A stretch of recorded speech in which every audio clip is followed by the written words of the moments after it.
हमारे जो डीओपी हैं कैमरा के पीछे, आपने उनको बस देख करके ये बता दिया कि लेट कर मोबाइल यूज ना करो, बैक पेन और पता नहीं क्या क्या, और उन्होंने कंफर्म किया कि उनको सच में चीजें, ये दिक्कतें होती हैं। ये जादू कैसे कर देते आप? जैसे जैसे समय चेंज हुआ, पेशेंट भी चेंज होते चले गए। अब वो रियल पेशेंट बहुत कम हो गए हैं। मेरी क्लिनिक में कह सकते हैं तो 95 to 97% यंगस्टर्स। मोबाइल आज के टाइम में मुझे लगता है एवरेज आदमी कम से कम भी 3-4 घंटे तो दिन में देख ही लेता होगा। तो इस 3-4 घंटे देखने के लिए सही पोस्चर क्या है, किस तरीके से बैठ के, कैसे देखे वो? हमारे टमी में जो एंजाइम है पेट में, वो इतने सॉलिड और स्ट्रांग होते हैं कि वो कच्चा मांस और बोन भी गला दें। अगर वो एक चॉकलेट नहीं गला पा रहे हैं तो आप सोचो ना क्या खराब बच्चा बना रखा है आपने। आप उस बेड के एज पे, मतलब बेड के किनारे सही नहीं है। बिल्कुल नहीं। उसका रीजन क्या होता है? मैंने सोसाइटी में चीज देखा है, जो बूढ़े पेरेंट्स हो जाते हैं ना, उनको घर में सबसे छोटा वाला कमरा, और अगर कमरा नहीं बचा तो ऐसे ही कोई कमरा जबरदस्ती छोटा सा बना दिया जाता है ताकि पेरेंट्स फिट हो जाए उसमें। समय के साथ सबने अपना अपना बांट लिया। जिसने बनाया उसी को बैल्कनी में एक कमरा मिला हुआ है, उसमें भी मेहमान आता है तो मेरे साथ शेयर करता है। कि स्कूल में एक बच्चे को टीचर ने डांटा था और वो बच्चा सह नहीं पाया, उसने सुसाइड कर लिया। 12-13 साल का बच्चा। आज के टाइम में फीस और स्कूल के अकॉर्डिंग बच्चे की आइडेंटिटी है, ना कि उसकी एजुकेशन की। कुत्ते को हर कोई टहलाने ले जाता है, बच्चों को हर कोई नहीं ले जाता टहलाने। उनके पैर, उनके जॉइंट्स खराब करेंगे। कुत्ते के लिए अलग से पेडिग्री और बोन लेके आएंगे कि उसको कैल्शियम मिलना चाहिए, उसको आयरन मिलना चाहिए, उसके खाने की न्यूट्रिशन ध्यान में रखना चाहिए। पर बच्चे के बारे में आएगी, सर ये तो सुनता ही नहीं है, कितनी बार बोलो ग्रीन वेजिटेबल्स खाओ, नहीं खाता। अरे ये नहीं खाता, एक लगाओ ढंग से खाएगा। कुछ कॉमन पोस्चर्स जो गलत बैठना या खड़े होना लोग करते हैं, और कॉमन पोस्चर्स का सही फॉर्म क्या होता है? लेट गो करने की आदत ही आपके अंदर खत्म, क्योंकि आपके ब्रेन की न्यूरोप्लास्टिसिटी ने आपको पूरा का पूरा कैप्चर कर लिया है। यही रीजन है आज के टाइम में मैक्सिमम लोग एक दूसरे को मरने मारने पे आ जाते हैं।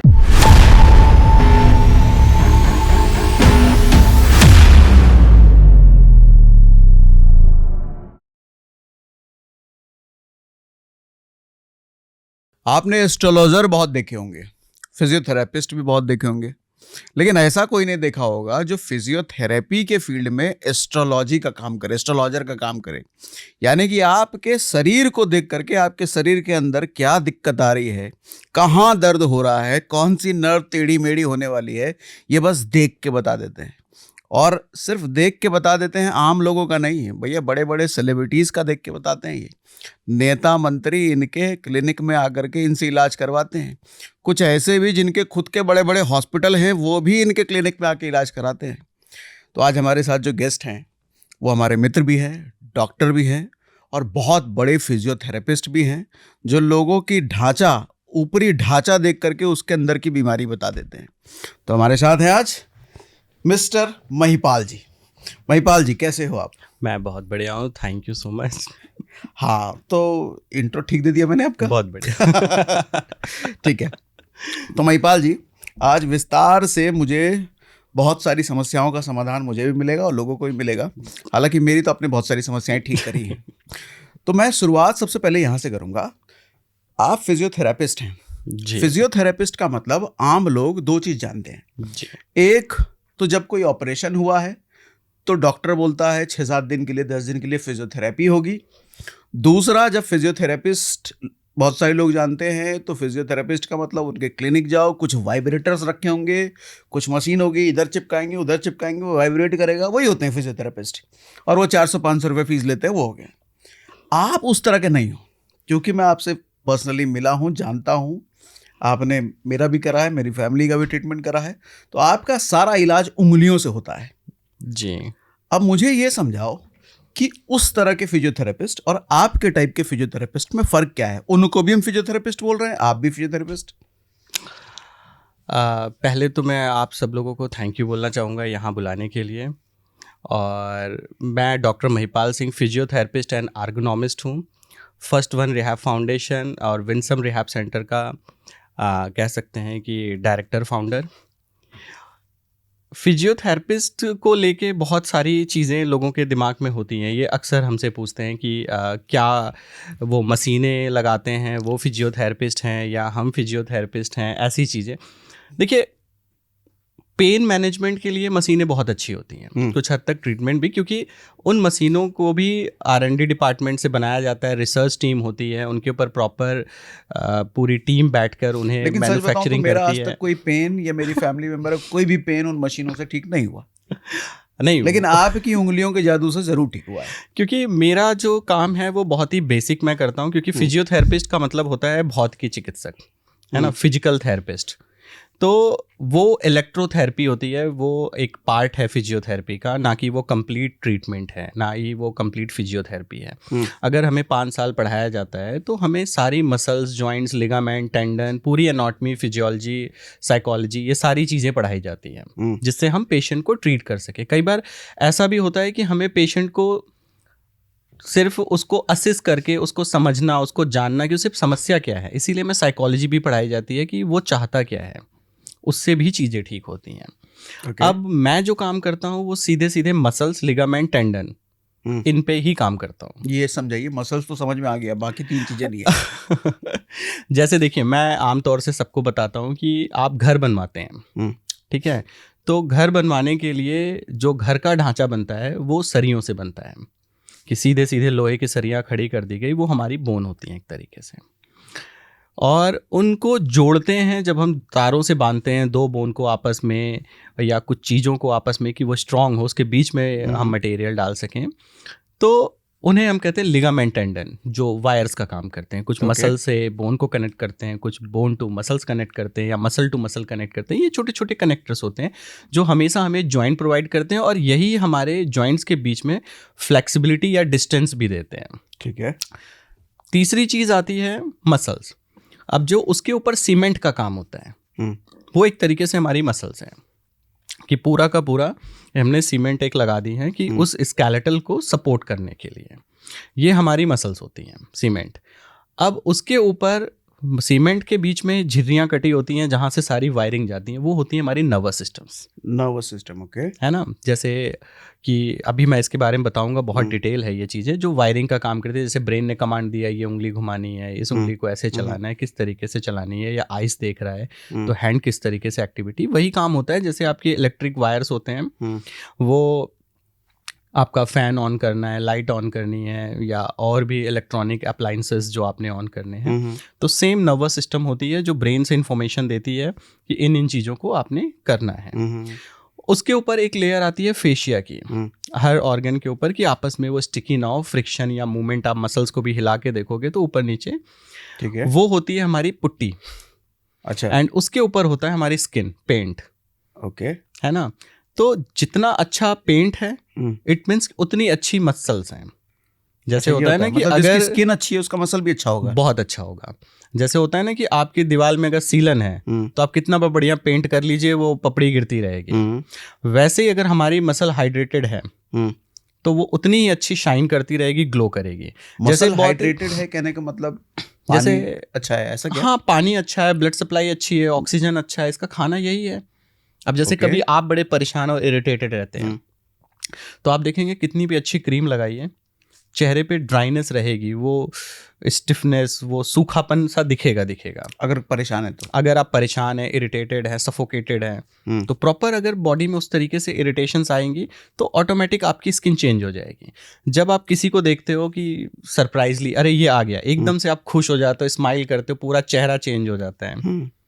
तो सेम वही होती हैं कि जितने अच्छे आपके इंटरनल मसल्स हैं उतनी ही बेटर आपकी स्किन ग्लो करेगी।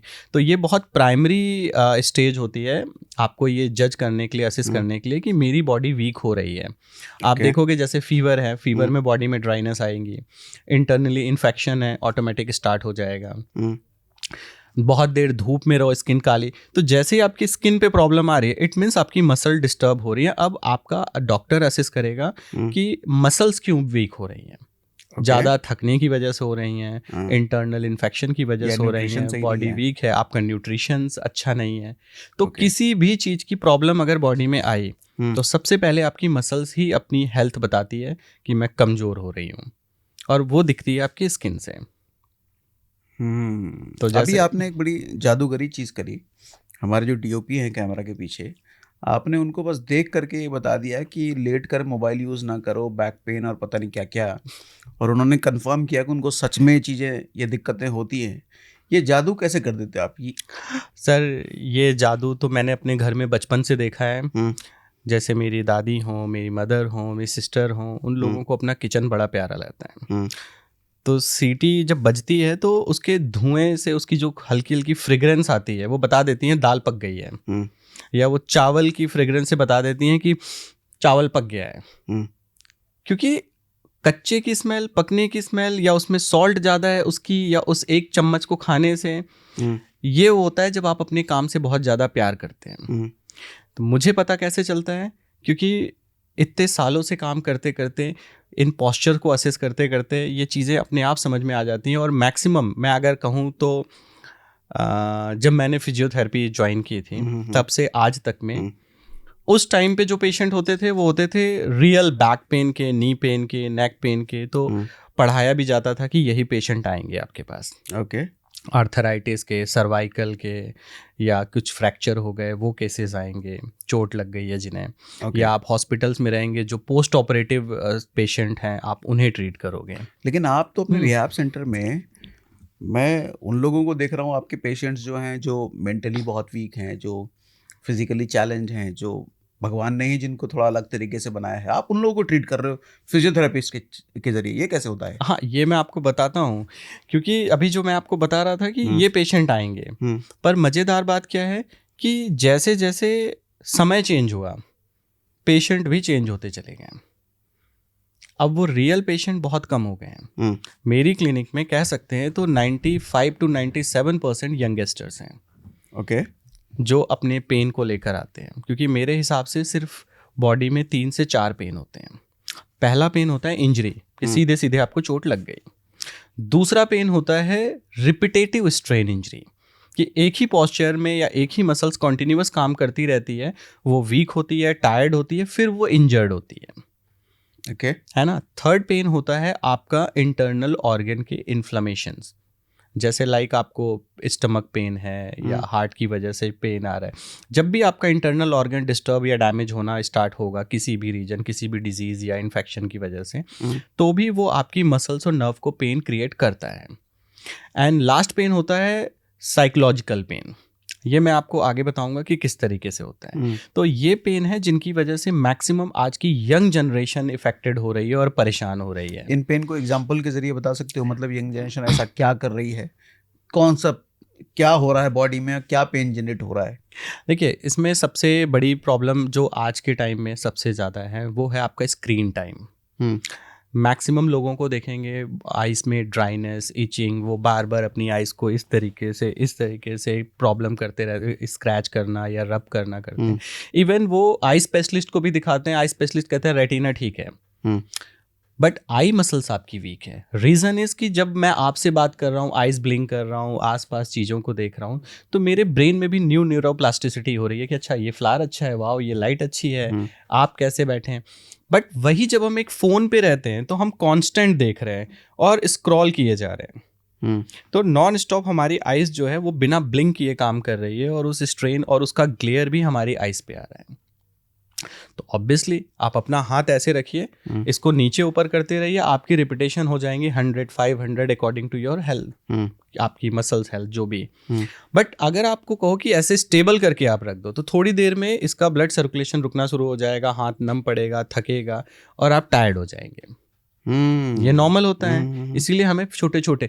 बट जब हम फ़ोन चलाते हैं या बेड पे लैपटॉप चलाते हैं तो हम एक ही पोस्चर में घंटों बैठ जाते हैं, क्योंकि हमारा जो मेन फोकस है वो स्क्रीन टाइम पे है, वो आपके मोबाइल पे किसी ना किसी एक्टिविटी ने आपको इंगेज किया हुआ है, और आप भूल गए कि आप 1 घंटे तक ऐसे बैठे हैं। एग्जाम्पल, कई लोग ऐसे टीवी देखते हैं, जब हाथ हटाते हैं तो पूरा सीधा करने में उन्हें दर्द होता है, फिर थोड़ी देर ब्लड सर्कुलेशन बेटर और ऑक्सीजन, हाथ नॉर्मल हो जाता है। बट जब यही पेन आपको रिपीट होता रहता है, क्योंकि रीजन आप फ़ोन अभी चला रहे हो, फिर थोड़ी देर बाद चला रहे हो, टीवी भी आप साथ में देख रहे हो, इसकी वजह से जब बार बार वो हाथ में पेन आना स्टार्ट होता है तो आपके छोटे छोटे टिश्यूज़ हैं वो डैमेज होना स्टार्ट होते हैं। ओके। जब वो डैमेज होना स्टार्ट होंगे तो इंटरनल कहीं एट्रोफी भी लेकर आएंगे, कहीं वो इंटरनल इन्फ्लेमेशन, स्वेलिंग भी लेकर आएंगे। एक टाइम होता है जब तक आपको मसल प्रोटेक्ट करती है। ओके। जैसे भी मेरा हाथ है, आप इस पे पंच करेंगे तो जितना पंच मैंने किया है, मसल बाउंसी है, सेम उससे थोड़ा वो रिटर्न भी करेगी। ओके, है ना। एंड मसल्स में पेन आया, बट इसी के सेंस अगर आप बार बार मारते रहेंगे तो आप टच करेंगे, यहाँ एक्स्ट्रा पिलपिली सॉफ्ट सी हो जाती है। जब वो सॉफ्ट सी हुई तो अब इंप्रेशन कहाँ आएगा? सीधे आपके जॉइंट्स पे। अच्छा। जॉइंट्स में पेन क्यों आता है? अब जैसे मेरा हाथ है, मैं इसे ऊपर लेके जाऊं, इसके बियॉन्ड लेके जाएंगे जो पेन आता है वो मसल्स का नहीं, मसल्स की तो फ्लेक्सिबिलिटी टेंडेंसी है, वो और पीछे जा सकती है। पर एंड रेंज किसने बनाया? लिगामेंट टेंडन ने, जो छोटे छोटे कनेक्टर्स जॉइंट को जोड़ते हैं, बोन टू बोन कनेक्ट करते हैं। जब वहां पे डैमेज होना स्टार्ट होता है, फिर हमारा पेन रेगुलर बढ़ना स्टार्ट हो जाता है, जिसे लोग अपना फ्रोजन शोल्डर या टेनिस एल्बो या दुनिया भर की प्रॉब्लम अपने जॉइंट्स की लेके आते हैं। अब वो डिसाइड करता है आपकी एक्टिविटी कि वो नर्व तक डैमेज हो चुका है या मसल्स तक। प्राइमरी लेवल पे मसल डैमेज होती है, फिर लिगामेंट टेंडन पे आते हैं। जब आप उसी पेन को टॉलरेट करते रहते हो, उससे रिलेटेड एक्टिविटी और मूवमेंट नहीं करते हैं, फिर वो नर्वस सिस्टम तक पहुंच जाती हैं चीज़ें, तो वो डॉक्टर के ट्रीटमेंट के लिए भी बहुत मुश्किल हो जाती है। ओके। तो इसे कहते हैं RSI, रिपीटेटिव स्ट्रेन इंजरी। जो अच्छे मेट्रो सिटीज़ हैं वहाँ RSI पे काम होती है, बट आम लोग इसको इतने आराम से नहीं समझ पाते। पर मैक्सिमम जो प्रॉब्लम्स हैं आज के टाइम में वो RSI की ही हैं। इसीलिए आप देखेंगे कि जो यंगस्टर्स हैं वो एक कंधा ऊपर नीचे, या कई लोगों के मैं फ़ोटो में दिखाता हूँ कि देखो आपका डेंचर टेढ़ा और आप एक साइड से खाना च्यूं कर रहे हो, खुद ही की चीक्स बाइट करते हो। बट जैसे हमारे गांव में चीक्स बाइट हो गया, अरे कोई गाली दिया होगा, कुछ कुछ कहा होगा, बट वो फोटो में नहीं देखते कि उनका खुद का चेहरा टेढ़ा हो रहा है। वो फेस के नीचे हाथ रख के सो रहे हैं, तो एक टाइम तक मसल्स रजिस्ट करेगी, उसके बाद वो अपनी हेल्थ खो देगी। अब हेल्थ कहाँ गया? आपके सीधे जॉइंट्स पे। जैसे सिंपल सा होता है ना कि हम शूज़ पहन के जॉगिंग क्यों करते हैं, नंगे पैर क्यों नहीं करते हैं? शूज़ पहनेंगे तो अगर हमने 40 kg ज़मीन पे जंप किया है, वेट दिया है अपने राइट लेग से, तो at least 40 kg as per Newton law return आएगा। तो एक हार्ड बोन, हार्ड फ्लोर के बीच में पतली सी मसल्स, और वो इंजर्ड होगी। बट जब हम शूज़ पहनेंगे तो हमने 40 kg दिया है, तो हार्डली 5-7 kg रिटर्न आएगा। सेम वही होता है कि आपकी मसल्स इसीलिए ये सारी बाउंसी और पम्प टाइप की हैं। जब ये खुद की स्ट्रेंथ होती हैं तो वो आपके डेंचर को, आपके जॉइंट्स को, आपके लिगामेंट टेंडन को, स्केलेटल को चेंज करना शुरू करती हैं। यही रीज़न है आज के टाइम में मैक्सिमम लोगों के बिना चोट लगे, बिना एक्सीडेंट, L4 L5 में प्रॉब्लम, शोल्डर इम्बैलेंस, नेक इम्बैलेंस, और बाकी कुछ कुछ जॉइंट्स में जैसे शिन में पेन आना, क्वाड्रिसेप्स वीक होना, मैक्सिमम बिना एक्सीडेंट और बिना इंजरी, बिना किसी स्पोर्ट्स एक्टिविटी के जो पेन आ रहे हैं वो RSI हैं। अदरवाइज दूसरा क्या रीजन हो सकता है? ये RSI को समझाइए। रिपीटेटिव स्ट्रेन इंजरी क्या होता है ये? एक ही मसल्स का कॉन्टिन्यूअस वर्क करना। जैसे अब मैं ये क्रॉस लेग करके बैठा हूँ, तो ऑब्वियस सी बात है, इस क्रॉस लेग का मतलब क्या है? अभी मुझे नजर आ रहा है कि मैं हिप पे, बट मेरे इस हिप पे वेट आएगा। रीजन इज कि ये तो पुल है। अब थोड़ी देर के बाद इस पे बैठे बैठे ये पैर थक जाएगा, ये कंप्रेस हो रहा है। अगर मैं आपसे बातें करते हुए इसको ध्यान नहीं दूंगा तो क्या होगा? थोड़ी देर के बाद ये पैर सो जाएगा। उठने के बाद इस पैर को मूवमेंट देना पड़ेगा, हिलाना पड़ेगा। बट अगर मेरा ब्रेन अलर्ट मोड में है और वो अपने सारे सेंसेस को प्रॉपर सीक कर रहा है, तो मैं क्या करूंगा? थोड़ी देर के बाद अब मैं इस हिप पे आ गया, तो हम ये हिप चेंज कर रहे होते हैं। बट यही रिपीटेशंस अगर हम बहुत कम करते हैं तो वो मसल ऑटोमेटिक वीक होना, फिर इंजर्ड होना स्टार्ट होती है, फिर पैल्विक इम्बैलेंस आता है। अब जैसे सपोज मैं ये बैठा हुआ हूँ, अब मैं थाइस पे हूँ, कंप्लीट सीट पैन, अब मैं L4 L5 पे हूँ, क्योंकि थाइस तो वहां चली गई। अब मैं और इसी को थोड़ा नीचे किया, अब मैं टेल बोन पे हूँ। मैक्सिमम लोग क्या करते हैं? वो एज पे बैठ के क्रॉस लेग करके बैठे हैं। अब क्रॉस लेग करते ही पैल्विक जो है फ्रंट की तरफ पुल होगी, एनल स्क्वीज हो गया, तो ऑटोमेटिक एनल के साइड की जो बाउंसी मसल है वो फ्लैट हो जाएंगी, टेल बोन पे सीधे इम्पैक्ट आना शुरू, तो लोग कहेंगे टेल बोन की पेन आ गई। ओके। तो मैक्सिमम ये रीजन है पेन आने का। अब इसी के साथ अगर मैं नेक को ऐसे करके फोन चला रहा हूँ तो ऑटोमेटिक मैंने सर्वाइकल का लॉर्डोटिक कर्व खत्म कर दिया, क्योंकि स्पाइन ऊपर वाले ने बड़े अच्छे से बनाई है हमारी। उसने बनाया लॉर्डोटिक, फिर मिड बैक को उठाया है काइफोटिक, फिर लोअर स्पाइन को फिर से कर्व बनाया है काइफोटिक। तो बड़े ही एस शेप की जो स्पाइन होती है वो इसीलिए होती है क्योंकि नेक में हम आगे पीछे ये मूवमेंट लेते हैं, तो यहाँ जो कर्व है ये मूवमेंट ईजी होता है। अगर ये फ्लैट हो गया तो आप देखेंगे लोग ऐसे ही रहते हैं, वो यूं घूमेंगे, ये मूवमेंट खत्म हो जाता है। मिड बैक जो है वो सीधे हमारे लंग्स को कंट्रोल करती है, इसीलिए ये रहती है, और ये रिब केज पूरा पंप करता रहता है। जिनकी मिड बैक फ्यूज होती है वो सबसे पहले सफोकेटेड ब्रीथ लेते हैं। फ्यूज होते हैं मींस फ्यूज मतलब स्पाइन के बीच बीच में गैप्स होते हैं जो हमें फ्लेक्सिबिलिटी देते हैं, ये सारे मूवमेंट। पर आम तौर से जो लोग बड़े बिजी और अपना काम करते रहते हैं, एक ही पोस्चर में नॉन स्टॉप लगे हैं, लास्ट टाइम उन्होंने एक बाल्टी पानी कब उठाया है या कोई चीज़ ऊपर से कब खींची है, पुल की है, रखा है, ये सारे मूवमेंट ना होने की वजह से आपके जॉइंट्स की भी फ्लेक्सिबिलिटी कम हो जाती है, तो जॉइंट्स के बीच में ऑस्टियोफाइट डेवलप हो जाते हैं। ये क्या होता है, डेवलप हो जाता है? बोन के रेसे एक तरीके से कह सकते हैं। अच्छा। तो आपकी जॉइंट्स में गैप कम होना स्टार्ट हो जाता है उसकी वजह से भी। कई बार ये भी होता है कि आपकी बॉडी जो है ऐसा कुछ काम कर रही है जिसमें आपकी बहुत ज़्यादा पावर यूज़ हो रही है और फ्लेक्सिबिलिटी मूवमेंट्स कम है, तो आपके पैरास्पाइनल भी टाइट हो जाते हैं। स्पाइन के साइड में 2 बार होते हैं, तो भी आपके स्पाइन के मूवमेंट्स कम हो जाएंगे। तो एक बात बताइए, अभी आपने जैसे मोबाइल का जिक्र किया, तो मोबाइल आज के टाइम में मुझे लगता है एवरेज आदमी कम से कम भी 3-4 घंटे तो दिन में देख ही लेता होगा। हाँ बिल्कुल, है ना? तो इस 3-4 घंटे देखने के लिए सही पोस्चर क्या है, किस तरीके से बैठ के या कैसे देखे वो? देखिए सिंपल सी चीज़ होती है, जब हम किसी से बात करते हैं फ़ोन पे, जनरली फ़ोन बात करने के लिए था, इसकी प्राइमरी नीड जो थी। तो अगर हम किसी से बात कर रहे हैं तो फिर हम क्या करते हैं कि 1 मिनट चुप रहिए, मुझे बात करने दीजिए। हम अलर्ट मोड में रहते हैं कि वो जितनी चीज़ें कह रहा है हम अच्छे से सुने और हम उसका रिस्पॉन्स करें। तो उस अलर्ट मोड में हम फ़ैन भी कई बार ऑफ कर देते हैं, जो शोर शराबा हो रहा है, तो हम मैक्सिमम अलर्ट रहते हैं, तो पोस्चर वगैरह सारी चीज़ें प्रॉपर हो जाती हैं। या हम मस्ती वाली बातें कर रहे हैं तो हम क्या करते हैं, हम घूम घूम के बातें कर रहे होते हैं। अगर कुछ लोग बड़े रोमांटिक टाइप की बातें कर रहे हैं फ़ोन पे घंटों, तो वो क्या करेंगे, बेड पे ही करवटें लेते रहेंगे, ऊपर नीचे टेढ़े मेढ़े। बट आप जब भी फ़ोन पे बात कर रहे हो, आपके मूवमेंट, साइन लैंग्वेजेस चेंज होते रहेंगे। पर जब आप रील वीडियो कुछ देख रहे हो और आप इंटरटेन कर रहे हो, अपने आप के एंटरटेनमेंट के लिए तो देख रहे हैं, बट उस टाइम पे आप मूवमेंट और एक्टिविटी बंद कर देते हैं। हाँ, पूरी बॉडी शिथिल होती है। बिल्कुल, खराब ही तभी होती है अगर वही चीज़ आप इंजॉय करते हुए देखो। जैसे आज के टाइम पे देखिए, मैं पेशेंट को बताता हूँ कि बड़ी अच्छी चीज़ है ये, कि पेशेंट बड़ा शॉक्ड होता है, आपको कैसे पता कि मैं बेड के राइट एज पे सोता हूँ, या आपको कैसे पता कि मैं लेफ्ट एज पे सोता हूँ। हाँ, ये तो आपने मेरे साथ भी किया था।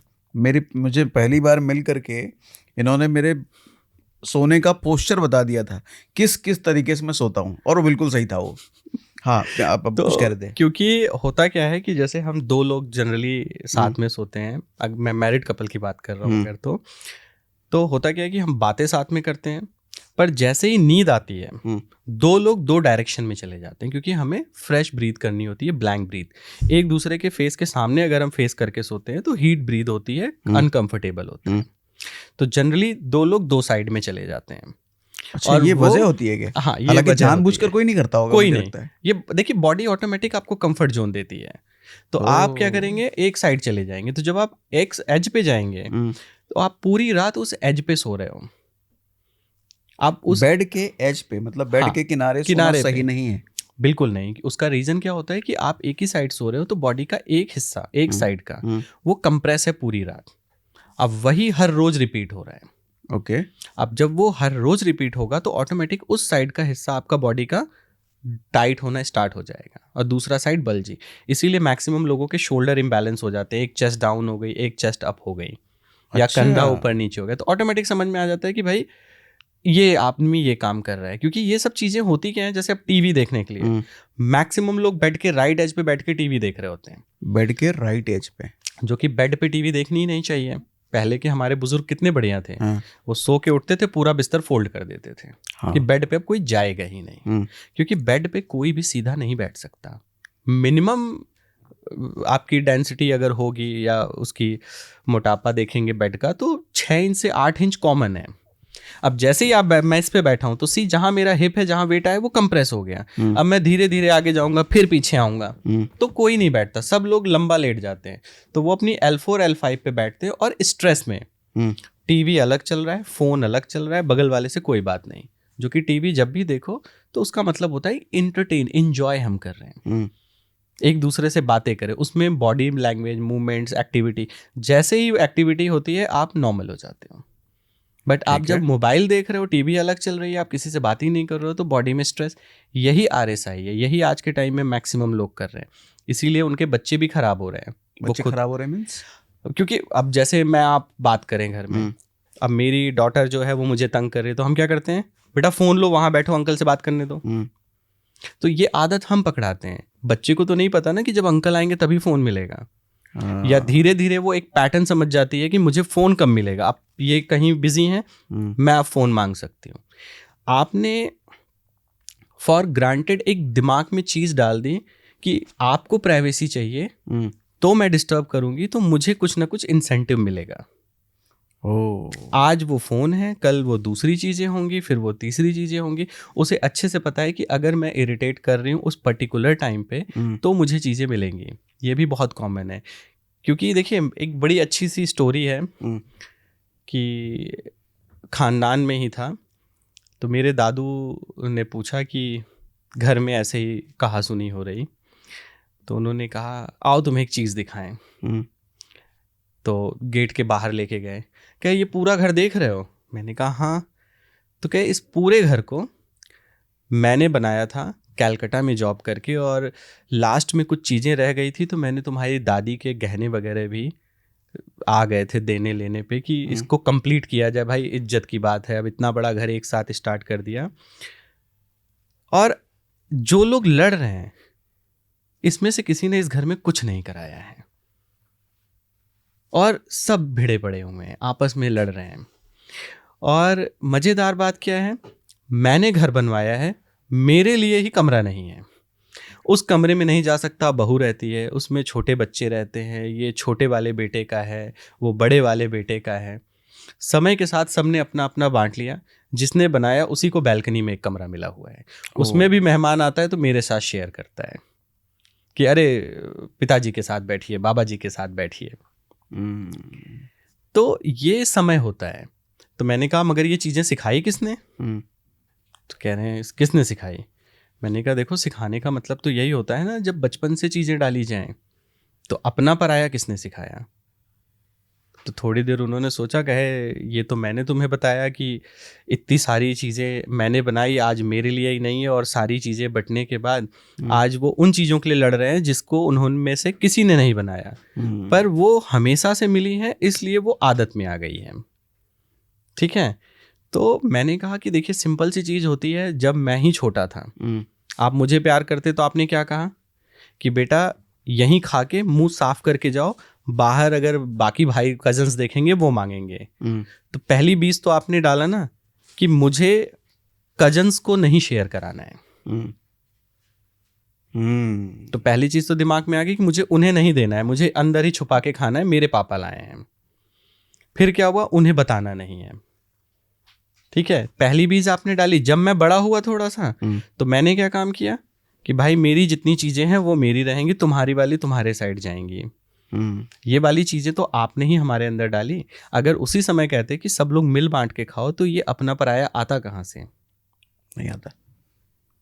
ये बड़ी बहुत कॉमन बात है ये।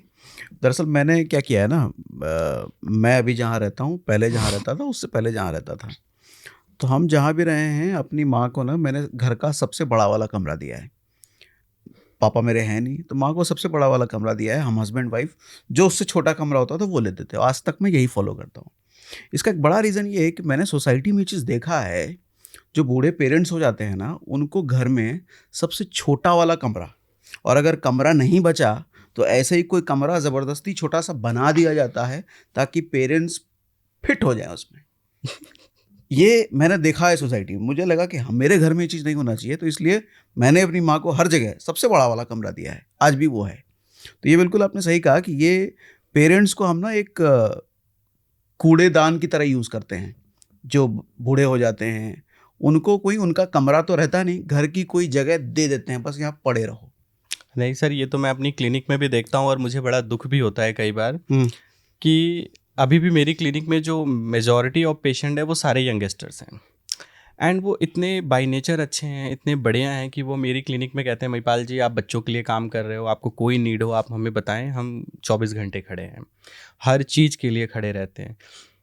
अगर उन्हें उंगली में छोटा सा दर्द आ गया वो कहते हैं कि आप 10 सेशन लो, 10 बार बुलाओ, पर ये दर्द ठीक हो जाना चाहिए। तो अच्छा भी लगता है कि वो इतने अवेयर हैं सारी चीज़ें। पर उनके घर में जो पेरेंट्स हैं, जब वो उन्हें क्लिनिक में लेके आते हैं तब उनके साथ मुझे उन्हीं का दूसरा रूप नज़र आता है।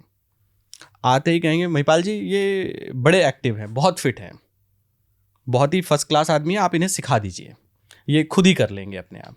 मैं कहूँ अरे 2-4 बार कहाँ लेके आ पाएंगे, वो बच्चों को स्कूल लाना होता है, वाइफ उसमें बिजी रहती है और मैं ऑफिस की छुट्टी नहीं ले पाऊंगा। एक काम करिए, आज देख लिया है आपने, अब मैं सैटरडे लेके आ जाता हूँ। अब मैं कोई सर्जन तो हूँ नहीं कि ड्रेसिंग कराने सैटरडे आ जाना। भाई आज जो ट्रीटमेंट दिया है मुझे कल देखना है बॉडी में फ़र्क पड़ा नहीं पड़ा, उसके अकॉर्डिंग चेंज करूँगा, बताऊँगा। पर वो कहते हैं इन्हें सिखा दीजिए, ये बहुत ही फिट और बहुत एक्टिव है, ये अपने आप कर लेंगे। जो इंसान अपनी छोटी सी उंगली के लिए 10 सेशन ले रहा है वो अपने पेरेंट्स के लिए नेक्स्ट डे आने को तैयार नहीं है। आप इनकी वीडियो बनवा दीजिए। इसीलिए मैं भी आपकी तरह सोच रखता हूँ। मेरे घर में इतना बड़ा घर है कि कुत्ते के लिए भी अलग से कमरा है, पर मज़ेदार बात है वहाँ कोई नहीं रहता। इतना बड़ा घर हमारा बनाया हुआ, उसी में बाहर के लोग आके रहते हैं एज ए टेनेंट कहो तो। ओके। इसीलिए मैंने अपना यहाँ घर लिया है छोटा सा, कि वाइफ भी अगर लड़ाई करे तो दूसरे कमरे में जाने की जगह ही नहीं है। अब मेरे घर में फादर भी वहीं रहते हैं, मेरी डॉटर भी वहीं रहती है, क्योंकि हमने देखा है कि सब अलग अलग रहते हैं ना, तो लड़ाई करके वापस बात करने की भी वजह नहीं होती। आज के टाइम में आप देखिए छोटे बच्चों के सबसे ज़्यादा बिगड़ने और डिप्रेशन में जाने की वजह क्या है। हमारे पास आपका बेड भी सेपरेट नहीं होता था, बाथरूम तो दूर की बात है। हाँ। एक बेड पे भी किनारे किनारे सब घुस के सोते थे, कपड़े भी एक दूसरे के शेयर करते थे। एक बाथरूम में गया है, दूसरा गेट बजाता रहता था कि निकलो मुझे भी जाना है। अगर हमारे अंदर कोई बदमाशी आए भी तो उस बदमाशी को करने या महसूस करने की प्राइवेट जगह थी ही नहीं। वही रीज़न था कि हम कभी बदमाशी की ही नहीं उस तरीके की। पर्सनल चीज़ों को मैं कह रहा हूँ, जैसे आजकल बहुत कॉमन है। तो अगर आज के टाइम में क्या है, बच्चों के पास पर्सनल बेड है, पर्सनल बाथरूम है, पूरा रूम प्राइवेसी के साथ है। कई तो पेरेंट्स भी कहते हैं बच्चों का फ़ोन क्यों आप खोल रहे हो, वो अपने ही पेरेंट्स को भी बोल देते हैं या वाइफ को कि आप बच्चे की फ़ोन क्यों खोल रहे हो, वो बड़ा हो रहा है।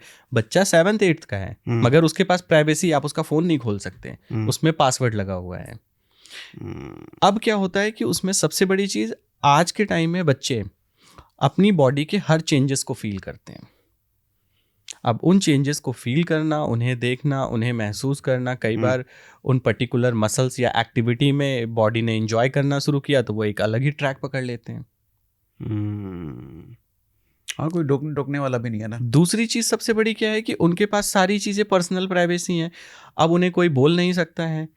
पेरेंट्स पहले से कह देते हैं बेटा उनके यहाँ मत जाना, वो ऐसे बात करते हैं, वो आप करके बात नहीं करते, उनके घर इस तरीके से रहता है, अपने दोस्तों को मत बुलाना, घर गंदा हो जाएगा। घर में खेलने आए, आराम से खेलना, कुछ फैले नहीं, तोड़ना नहीं, ये नहीं करना। इतनी रिस्ट्रिक्शंस लगा देते हैं कि उन्हें बच्चा रहने ही नहीं दिया। उनका बचपन ही अपने आप से डिज़ाइन कर दिया। अब जब वही बच्चे बाहर जाएंगे, इवन उनके ग्रैंड पेरेंट भी अगर उन्हें कुछ बोलते हैं तो वो पेरेंट्स कहते हैं आप ऐसे बच्चों से नहीं बात करो, अब बच्चे बड़े हो गए हैं, इस तरीके से उन्हें नहीं सिखाई है। वो रिफ्लेक्सेस ही नहीं है। अब हमारे टाइम में अगर चाचा ने एक थप्पड़ लगाया कि जाओ ऊपर से टॉवल लेके आओ, हम ऊपर टॉवल लेने गए, बड़े पापा ने एक और लगा दिया, यहाँ क्या कर रहे हैं। मतलब पूछते बाद में थे, पहले एक लग जाता था।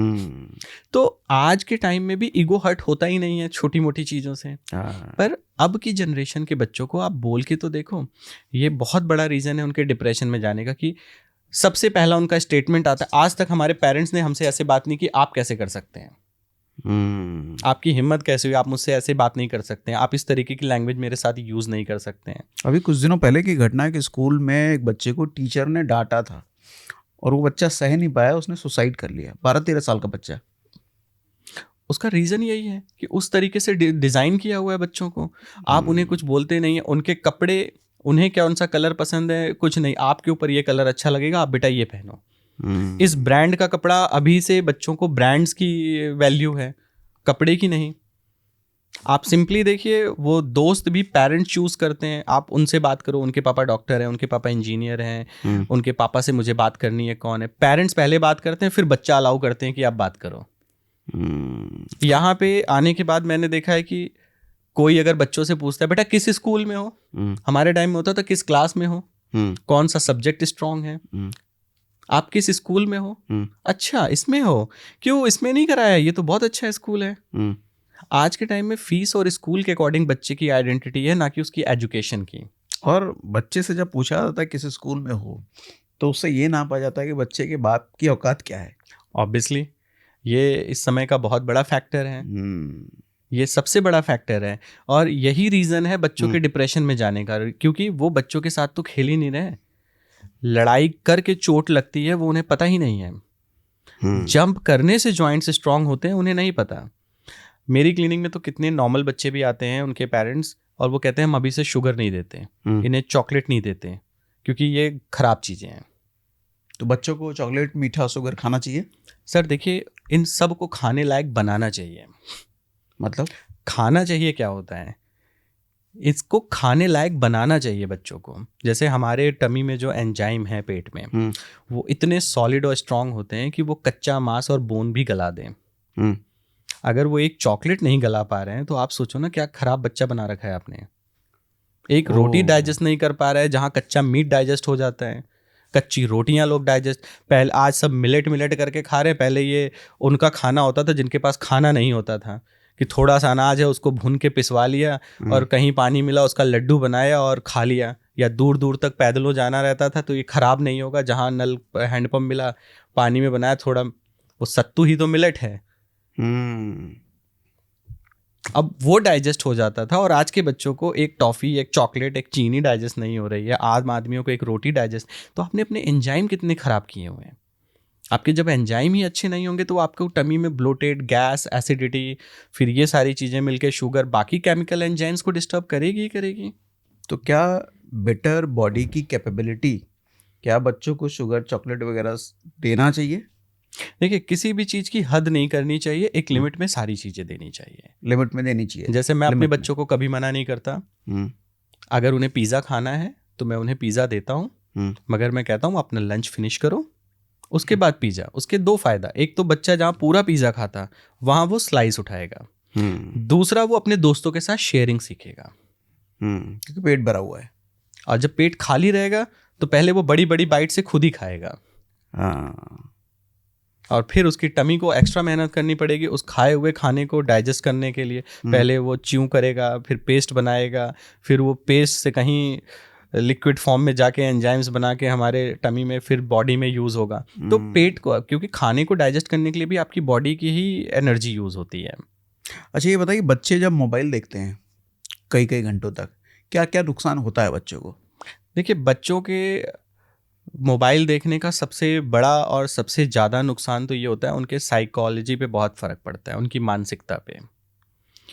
दूसरा, उनके पॉस्चर पे भी पड़ता है। जैसे मैं हर किसी को बताता हूँ, बॉडी और ब्रेन का बड़ा सॉलिड कॉम्बिनेशन होता है।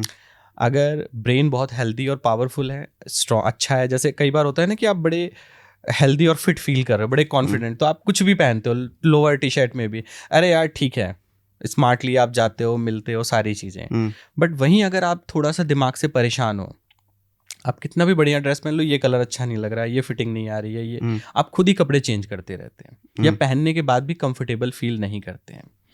सेम बच्चों के साथ होता है। अगर वो फ़ोन घंटों बैठ के बेड पे चला रहे हैं तो अभी क्या है, उनकी ग्रोइंग एज है।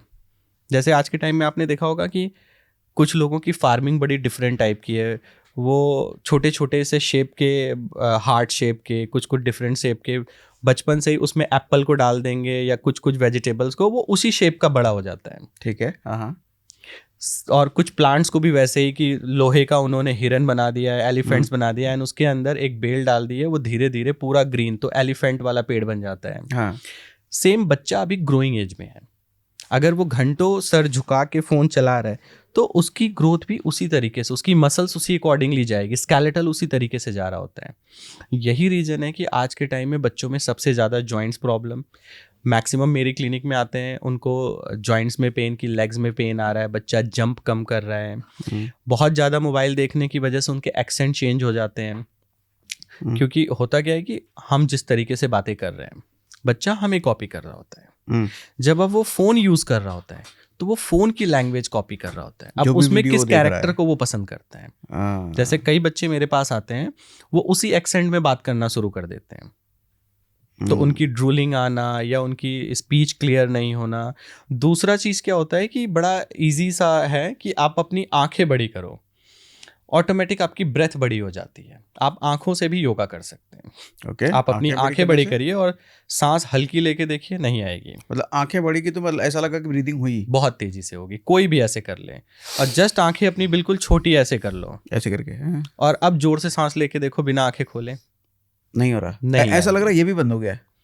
सेम अगर आप फोन देखते हैं तो जस्ट ये बैंड और आईज बिल्कुल हल्की, बड़ी आंखें करके कोई नहीं देखता जब तक कि मोबाइल यहाँ नहीं लेके आए या आईज वीक हो, तो ऑटोमेटिक आप सैलो ब्रेथ पे चले जाते हो। अच्छा, मतलब फोन अगर देख रहे हैं तो आंखें ऐसी छोटी सी है तो ब्रीदिंग भी हल्की हो रही है, ऑब्वियसली तो इसका मतलब वो बॉडी में ऑक्सीजन की भी कमी करेगा। ऑब्वियसली आप सैलो ब्रेथ पे जा रहे हो, तो मतलब ज्यादा मोबाइल देखने से बॉडी में ऑक्सीजन की कमी। बॉडी में ऑक्सीजन की कमी है। इसीलिए जो लोग बहुत ज़्यादा फ़ोन चलाते हैं आप उनको कहिए जंप वम्प करके देखें, नहीं करेंगे। इसीलिए एक प्रोफेशनल स्पोर्ट एकेडमी का कोच हम सबसे पहले बच्चों की मोबाइल और फालतू एक्टिविटी बंद करवाता है, क्योंकि ऑक्सीजन ही आपकी बॉडी को लाइट वेटेड बनाती है। तो पहली चीज़ क्या हुई, आपकी आइस जैसे डाउन हुई, बॉडी में ऑक्सीजन कम हुआ। दूसरा, आपने फॉरवर्ड बैंड कर लिया। अब ऐसे करके भी आप जोर से सांस नहीं ले सकते। अब बच्चा क्या कर रहा है, ऐसे बैठ के फोन चला रहे हैं, ऐसे करके फिर तो वो सांस ही ऐसे ही लिया बैठ के लिखता है, तो उसने सांस ली ही नहीं ढंग से। फिर अचानक से जब वो खेलना कूदना शुरू करेगा तो फेफड़े ऐसे पकड़ के सांस लेना शुरू करता है। अच्छा, तो कहीं ना कहीं धीरे धीरे आप अपनी लंग्स खराब कर रहे हो। बहुत ज़्यादा यूज़ करने से मैक्सिमम बच्चों में कंप्लेन आती है कि उनकी सुबह सुबह स्नीजिंग कॉफिंग बहुत ज़्यादा होती है। वो रीज़न भी वही है कि म्यूकस बनना या विंड पाइप का वीक होना, ये भी एक रीज़न आता है, क्योंकि ऑक्सीजन का फ्लो नहीं है बॉडी में सही से। हाँ, वो प्रॉपर तरीके से आप बॉडी को पूरी, क्योंकि देखिए सर, बड़ी सिंपल सी चीज़ है। जब आपकी बॉडी वीक होती है तो सबसे पहले आपकी आइज डाउन होती है। आंखें देख के आप कह देते हो अरे आप थके हुए लग रहे हो, तबीयत तो ठीक है, क्योंकि आंखें बता देती हैं। हाँ। दूसरा, आपका यूरिन का प्रेशर डाउन हो जाता है। ओके। जितना अच्छा प्रेशर आप उतने हेल्दी, जितना प्रेशर डाउन उतने ही आप वीक हो। तो आंखें, अभी मेरा पूरा मुंह बंद कर दो, सिर्फ आंखें खुली रहने दो। आप आंखों से बता दोगे सिर्फ इतने पार्ट से कि मैं आपको कहाँ देख रहा हूँ, मैं आपको खुशी से देख रहा हूँ या गुस्से में देख रहा हूँ या इरिटेट होके देख रहा हूँ। सिर्फ आंखें बता देती हैं कि मेरा नेचर क्या है, या मैं बदमाशी में देख रहा हूँ। तो सबसे पहले आप अपनी यही चीज़ें खराब कर लेते हैं। फिर धीरे धीरे आइस, जितने हमारे ये सेंसरी हैं, ये पूरे को कंट्रोल करते हैं। तो धीरे धीरे फेस में भी एक डलनेस, ड्राइनेस, चिड़चिड़ा, इरिटेशन सी बढ़ जाती है। तो इसलिए बच्चों को सबसे ज़्यादा इससे अवॉइड कराओ। प्लस क्या होता है कि जो पेरेंट्स मोबाइल, जब बच्चा बेड पे ज़्यादा चलाता है तो पढ़ाई वगैरह भी वहीं शुरू कर देते हैं, तो वो बच्चे बैक पेन बहुत कंप्लेन करते हैं। हाँ, ये मेरा पूछने वाला था, बच्चों के लिए सही पोस्चर क्या है पढ़ाई का?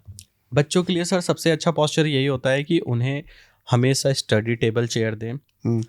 कई पेरेंट्स की कंप्लेन आती है कि सर हमारा घर इतना बड़ा नहीं है कि हम उन्हें स्टडी टेबल चेयर दें। तो अब अगर आप अमेजोन वगैरह पे देखेंगे तो बड़े अच्छे पोर्टेबल टेबल चेयर आते हैं। मैं बेड टेबल की बात बिल्कुल नहीं कर रहा। एक नॉर्मल आता है, जस्ट आपके चेस्ट साइड पे आ जाएगा, और उसके फ्रेम जो है वो बेड के अंदर चले जाते हैं। 1000-1200 रुपए के आते हैं। आप बैठ के पढ़ाओ उस पर, प्रॉपर वो इंक्लाइन रिक्लाइन भी हो जाता है, जिसकी वजह से आपके रिस्ट के पोस्चर भी, अभी आप अपना रिस्ट डाउन करेंगे इसके साथ फॉरवर्ड बॉडी जाती है, रिस्ट अप करके लिखेंगे उसके साथ बॉडी फॉरवर्ड बैंड नहीं होगी।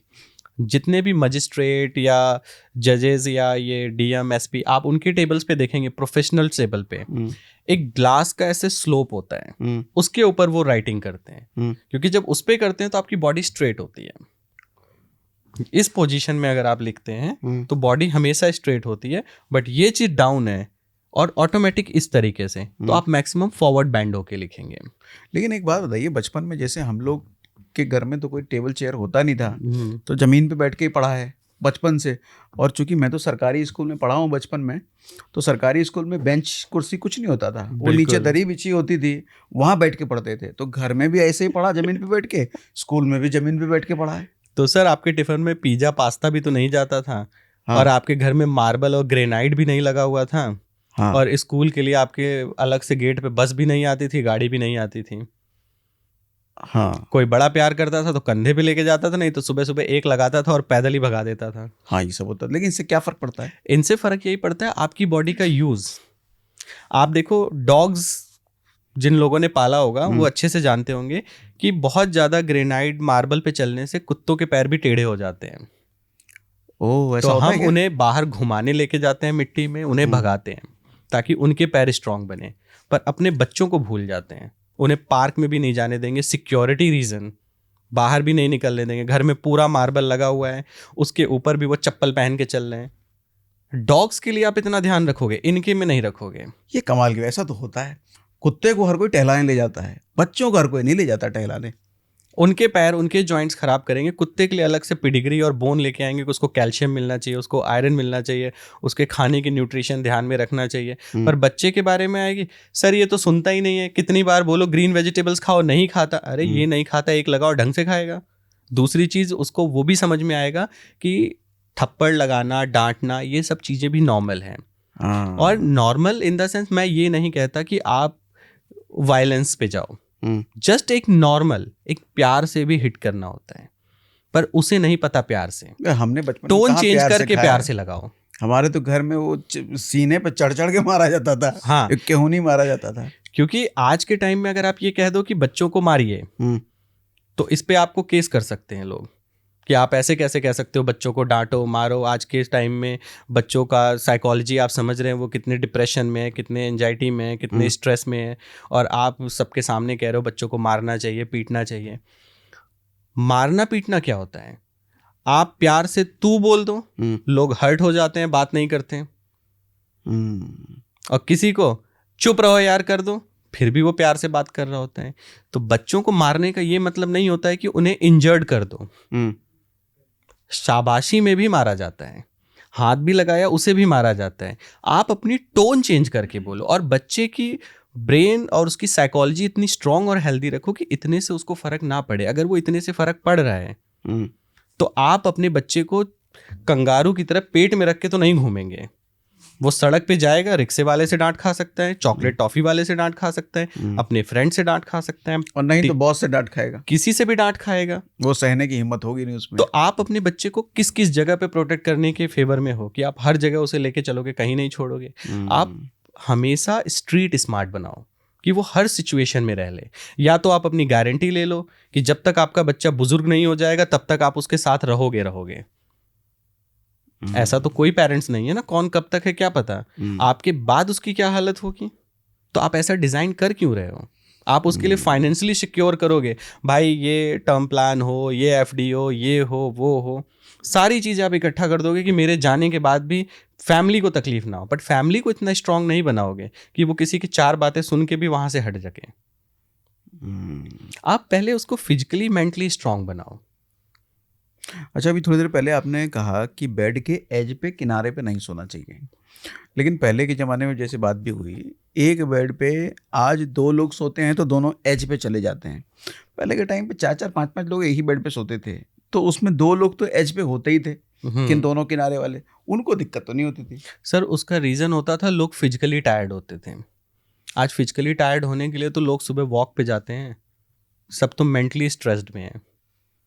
आधे लोग एपनिया लेते हैं, कुछ ऑक्सीजन सिलेंडर लगा के सोते हैं, कोई रात भर टीवी देखता है कि नींद आ जाए। दिल्ली एनसीआर में कह सकते हैं या मेट्रो सिटीज़ में कह सकते हैं, एज ए डॉक्टर मुझे जो सुनने को मिलता है, यहाँ सबसे परम सुख है कि आज नींद आ गई और सुबह पेट साफ हो गया। हाँ। उस टाइम पे, क्योंकि रीज़न क्या है, आपकी आंखें खुली है, उसके बावजूद आप 2 घंटे बेड में हो, तो टेढ़े मेढ़े कितनी देर रह लोगे एक पोस्चर में। पर सुबह उस टाइम पे तो आंख खुलती नहीं थी, उससे पहले उठा दिया जाता था, और पूरे दिन आपकी फिजिकल एक्टिविटी होती थी। आपकी मसल्स उतनी स्ट्रांग होती थी कि आदमी गिर जाए तो भी कुछ फर्क नहीं पड़ता, चलते हुए किसी चीज़ से टकरा जाए तो वो चीज़ टूट जाती थी। नंगे पैर आप चलो जमीन में, आपको चोट नहीं लगती थी। एंड आज के टाइम में आपको कोई जोर से पकड़ ले तो फिंगर के इंप्रेशन आ जाते हैं, कोई हल्का सा कर दे तो स्क्रैच आ जाते हैं। आपने अपनी बॉडी को ऐसा बनाया हुआ है ना। लोग सर के ऊपर 100 किलो का, 10 किलो का, 20 किलो का बोझा लेके जाते थे। आज के टाइम में एक फिंगर से जोर से दबा दो तो चोट लग जाए, इंजरी हो जाए। वही रीज़न है कि आज के टाइम में लोग इतने ज़्यादा कह सकते हैं कि इंट्रोवर्ड हो गए। जैसे आईटी प्रोफेशनल्स में आप देखो, नाइट शिफ्ट करना सबसे ज़्यादा चैलेंजिंग होता है, क्योंकि देखिए जहाँ तक मेरा मानना है, भगवान जी ने भी रात के टाइम में जैसे ही 12-1 बजता है, उन्होंने सारे प्लांट्स को कह दिया भाई ऑक्सीजन देना कम करो, लोग सोएंगे। जैसे ही ऑक्सीजन कम हुआ आपको नींद आ जाती है। फिर सुबह उन्होंने 4-5 बजे का सारे पेड़ वापस ऑक्सीजन देना शुरू कर दो।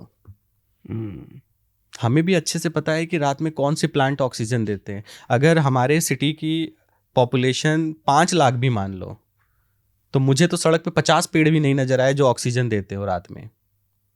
आप उस चुल्लू भर ऑक्सीजन से सब काम चला रहे हैं, तो आप उसके साथ कैसे? पहले तो मतलब लोग रात घर में के बाहर ऑक्सीजन सोते थे, है ही नहीं, फिर भी हम जगे हुए हैं। वो पहाड़ों से जो टूटी फूटी चली आ रही है उससे सब काम चला रहे हैं। लेकिन सोने के टाइम पे भी तो ऑक्सीजन चाहिए।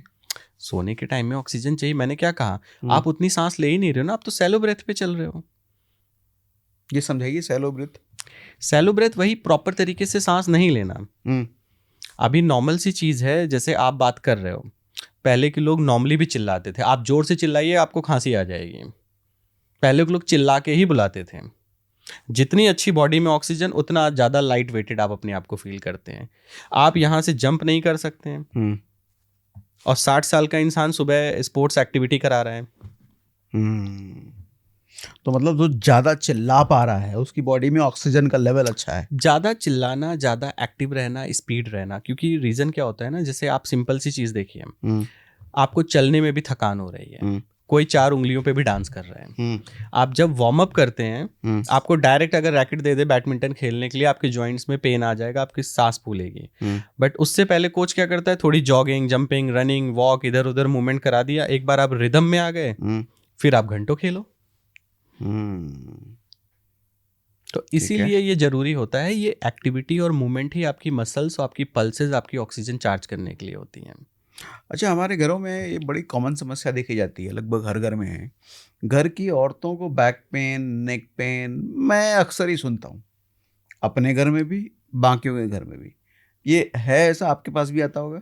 नहीं, मेरे पास भी आते हैं, उसके बहुत सारे रीज़न हैं। जैसे कि लेडीज़ में बैक पेन होने के कई रीजंस होते हैं। एक तो किचन में टेढ़ा खड़ा होकर काम करना, जैसे एक साइड की हिप स्लैब से लगा के, कि वो एक साइड से करछी चला के अपना जो भी तवा वगैरह चीज़ें भुननी है वो अपना काम कर रहे हैं।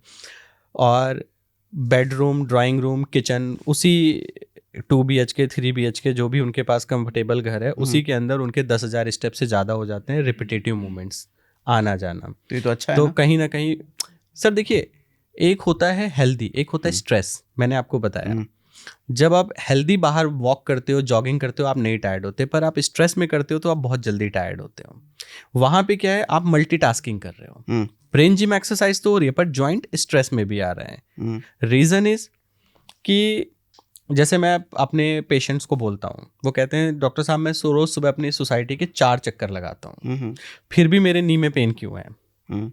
तो मैं सिंपल सा कहता हूँ, आप 4 चक्कर एज ए ड्यूटी लगा रहे हो। आपकी बॉडी जब थक जाए, आप चक्कर लगाना बंद कर दो। ये होता है कि बॉडी में सेंसेस अलार्म्स होते हैं, वो जैसे ही जो पार्ट टायर्ड होगा वो बॉडी अपने आप बताती है ये थक रहा है, अब मुझे रेस्ट चाहिए, मुंह सूख रहा है, मुझे पानी चाहिए, है ना। बॉडी सारी चीज़ें इन्फॉर्म करती है आपको। आप हर रोज एक जैसा उठते तो हो नहीं, कभी आप थके हुए उठते हो, कभी आप फ्रेश नहीं हुए हो, कभी आप बड़े एनर्जेटिक हो, कभी आप बड़े हेल्दी उठे हो, कभी पूरी रात आप नहीं सोए हो, पर आप चक्कर क्या लगा रहे हो? वही 4। वैसे ही घर की लेडीज भी होती हैं। आप सुबह फ्रेश उठे हो, आपको ब्रेकफास्ट अपने मतलब का चाहिए, बच्चे सुबह उठे हैं, उनको सारी ड्रेसेस चाहिए, लंच चाहिए, उनको जाना है, पर वो जो सबके लिए करेगी वो किस मोड में उठी है वो किसी ने नहीं पूछा।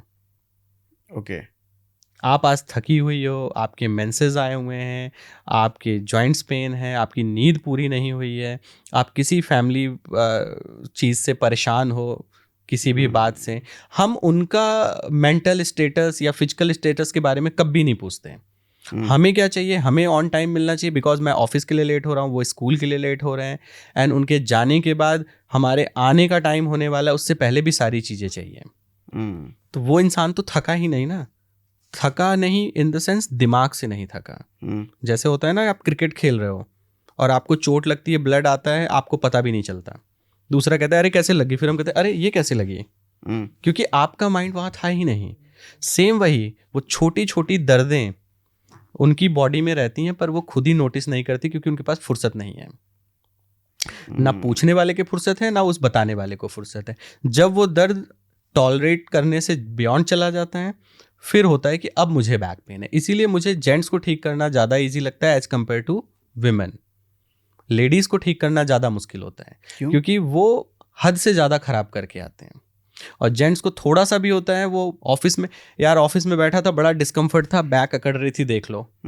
पर वो तो रोज ही डिस्कम्फर्ट में है, पर उसे दिखाने कोई नहीं आया ना, उसने बताया। मैंने शूज गलत पहन लिए थे, मेरा थंब दब गया, जरा उसको देख लो। यार वो बैक 2 दिन से अकड़ रही थी, वो ड्राइविंग करते समय बार बार आगे पीछे हो रहा हूँ, जरा देख लो। पर उसने आके कभी नहीं कहा मैं आज खाना बनाने में मुझे दिक्कत आ रही थी, आज मैं सुबह सो के उठी। जो कि विमेन में सबसे बड़ी प्रॉब्लम क्या आती है, जो अभी मेरी क्लिनिक भी काम कर रही है, विमेन पैल्विक हेल्थ पे भी, क्योंकि मैं स्पेशल बच्चों को भी देखता हूँ, मैं अभी आपको बताऊंगा, तो उनमें भी ये चीज़ें बहुत ज़्यादा मिलती हैं। तो विमेन हेल्थ में क्या होता है, जैसे प्रॉपर तरीके से ध्यान ना देने की वजह से पैल्विक का ब्रॉड होना, यूट्रस बल्की होना, डाउन होना, या लोअर एब्डोमेन डाउन होना। तो आप जनरली देखोगे लेडीज़ का नीचे वाला पेट का हिस्सा और डाउन हो जाता है। तो उस वजह से क्या होता है कि जब वो चीज़ें डाउन होंगी तो ऑटोमेटिक टमी बल्की होता है, तो स्पाइन के बैक साइड में एक कंप्रेशन आता है। अब वो कंप्रेशन परमानेंट बना रहता है, और धीरे धीरे वहाँ की डिस्क फ्यूज होना या पैरास्पाइनल टाइट होना या जॉइंट्स में कंप्रेशन आना, वो पेन में बदल जाता है। फिर ट्रीटमेंट भी बैक का हो रहा होता है। क्योंकि आप किसी भी विमेन से पूछेंगे, मेंसेस आते हैं, पेन बैक में होता है। गॉल ब्लैडर में स्टोन हो, पेन बैक में आता है।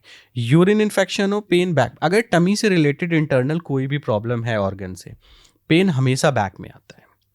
इंटरनल ऑर्गन की बात कर रहा हूँ। टमी के सुपरफिशियल चोट की वजह से बैक में पेन नहीं आएगा। तो बैक में पेन आने का सबसे बड़ा रीजन यही होता है जब स्पाइन की पोजीशन चेंज होती है। और स्पाइन की पोजीशन कब चेंज होगी, जब हम फ्रंट से, अगर जैसे मैं ये हूं ऐसे किया तो स्पाइन रिलैक्स मोड में है, बट अभी मैं चेस्ट ऊपर करूंगा, स्पाइन पे सारा प्रेशर आएगा, चेस्ट पे नहीं आएगा। अब मैं इसको मैक्सिमम ले लूं तो भी स्पाइन पे ही प्रेशर आएगा। तो अगर यहाँ कोई प्रॉब्लम आती है, बल्जीनेस होती है, आगे हैवी होता है, तो स्पाइन में बहुत ही कॉमन है ये प्रॉब्लम आना। मतलब जिन औरतों का पेट निकला हुआ है उनका स्पाइन पे प्रेशर आ ही रहा है, तो आज नकल स्पाइन की दिक्कत होगी। अब उसमें हेल्प कौन करता है, जैसे कई लोग कहते हैं कि यार मेरी मदर का या वाइफ का तो बहुत बड़ा टमी है, पर उनको तो कोई पेन नहीं आया। क्योंकि उसमें क्या हुआ, पेल्विक भी ब्रॉड हो गई, हिप्स। अब हिप्स भी ब्रॉड हो गई, तो उसने क्या किया, वेट डाइवर्ज हो गया। अच्छा, तो उसकी वजह से कंपनसेट हो गया, तो हेल्प मिल गई। तो ऐसा स्पाइन से रिलेटेड भी तो होता है कि पेट बड़ा है लेकिन कमर छोटा सा ही है, तो उनको भी बैक पेन रहती है, और अच्छी खासी, और वो बड़ी मुश्किल होती है हमें ठीक करना। हम तो उन्हें कहते हैं कि फिर आप खराब नहीं करना अगर पेट इतना ज़्यादा है तो, क्योंकि फिर स्पाइन ठीक करना बहुत चैलेंजिंग। वहाँ पे फिर मशीनें काम आती हैं, क्योंकि अब हम ट्रीटमेंट नहीं दे रहे हैं, अब हम रिलीफ दे रहे हैं। ओके। तो अब आप IFT लगवा लो, टेंस लगवा लो, डायथर्मी लगवा लो, दुनिया भर की चीज़ें हैं हमारे डिपार्टमेंट में कि आपको रिलीफ पहले मिले। क्योंकि पेट इतना ज़्यादा है, स्पाइन पे इतना प्रेशर है, उसे तुम कुछ कर ही नहीं सकते। वो जहाँ हमने दबाया वो पहले से ही लॉर्डोटिक में कंप्रेस्ड है, दबाया वो और हो जाएगी, क्योंकि स्पाइन तो कोई ठीक नहीं कर सकता। सर्जन भी वहाँ का प्रेशर रिलीज करता है, ना कि या तो फिर डिस्क रिप्लेस कर देगा।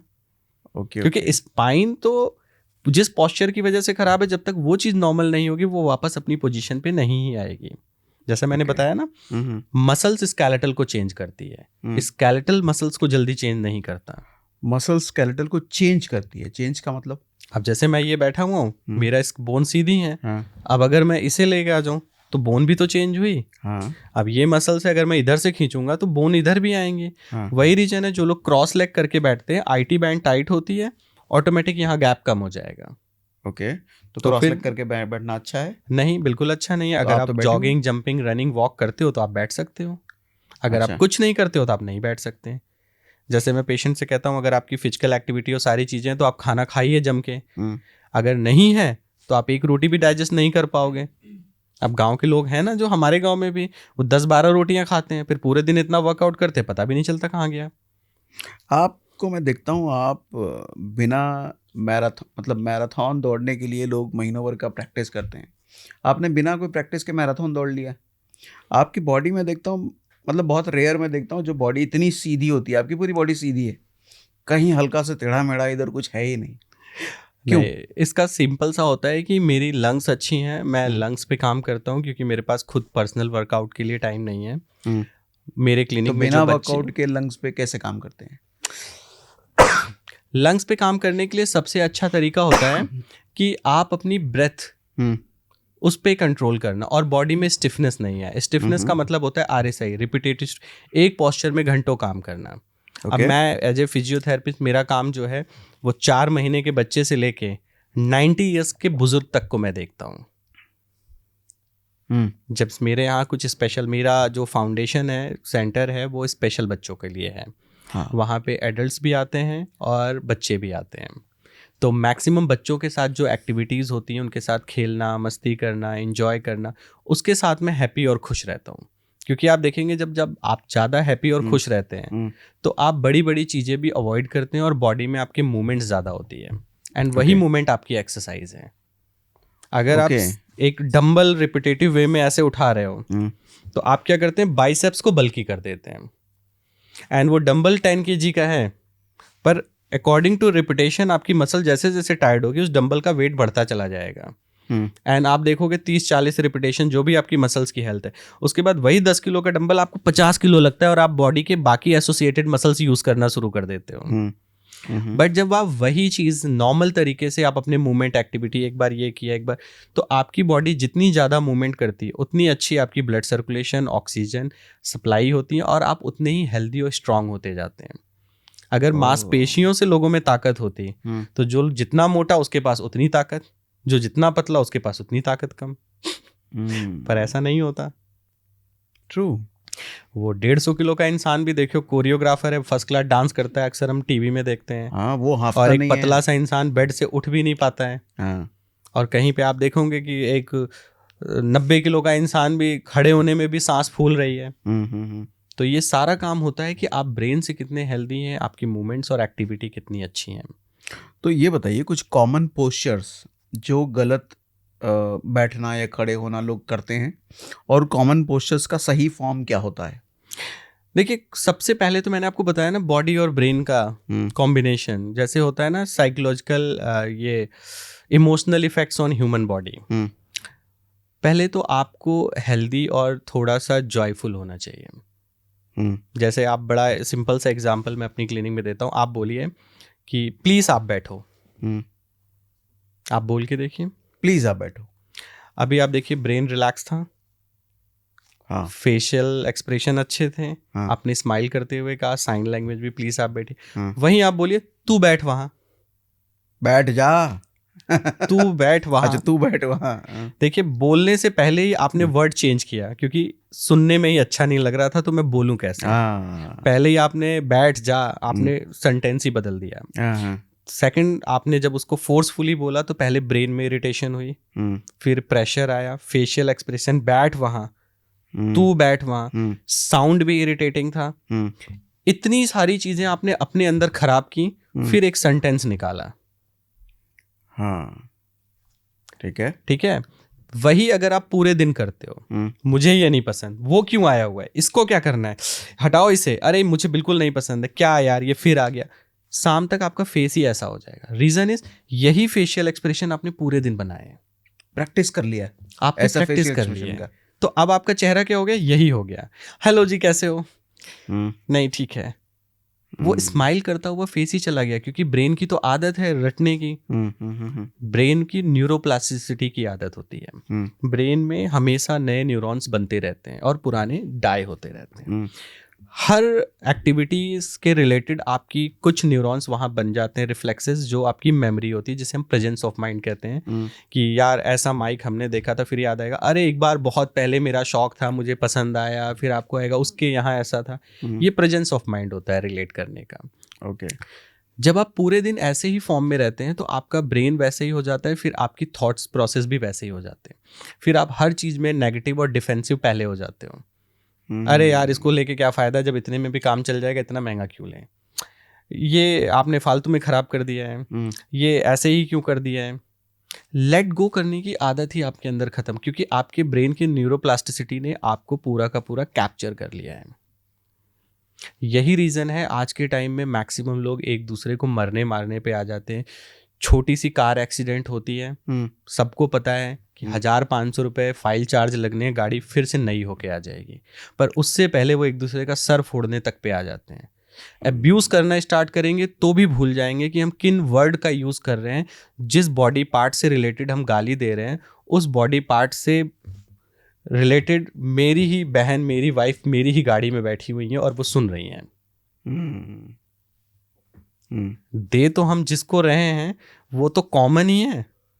बेटी आपके पास भी है, उसके पास भी है, बहन उसके पास भी है, मेरे पास भी है, माँ उसके पास भी है, मेरे पास भी। हम दे क्या रहे हैं? रीजन आप सिर्फ अपने दिमाग में ये देख रहे हो, आपको उस लेवल तक बोलना है जब तक आपको बुरा ना लग जाए। मेरा इंटेंशन वो है। अब आपको बुरा लगाने के लिए मैं किस हद तक जाऊंगा वो मुझे भी नहीं पता थोड़ी देर के बाद। अच्छा, ये बताइए, जैसे मैं आपके पास आता हूँ या अपनी फैमिली को लाता हूँ तो आप प्रेस करते हो, जिस जगह दर्द है उससे रिलेटेड आसपास कहीं प्रेस करते हो। प्रेस करने से वो दर्द तो चला जाता है। पहले तो ये बताइए दर्द होता क्यों है, और प्रेस करने से अंदर क्या होता है?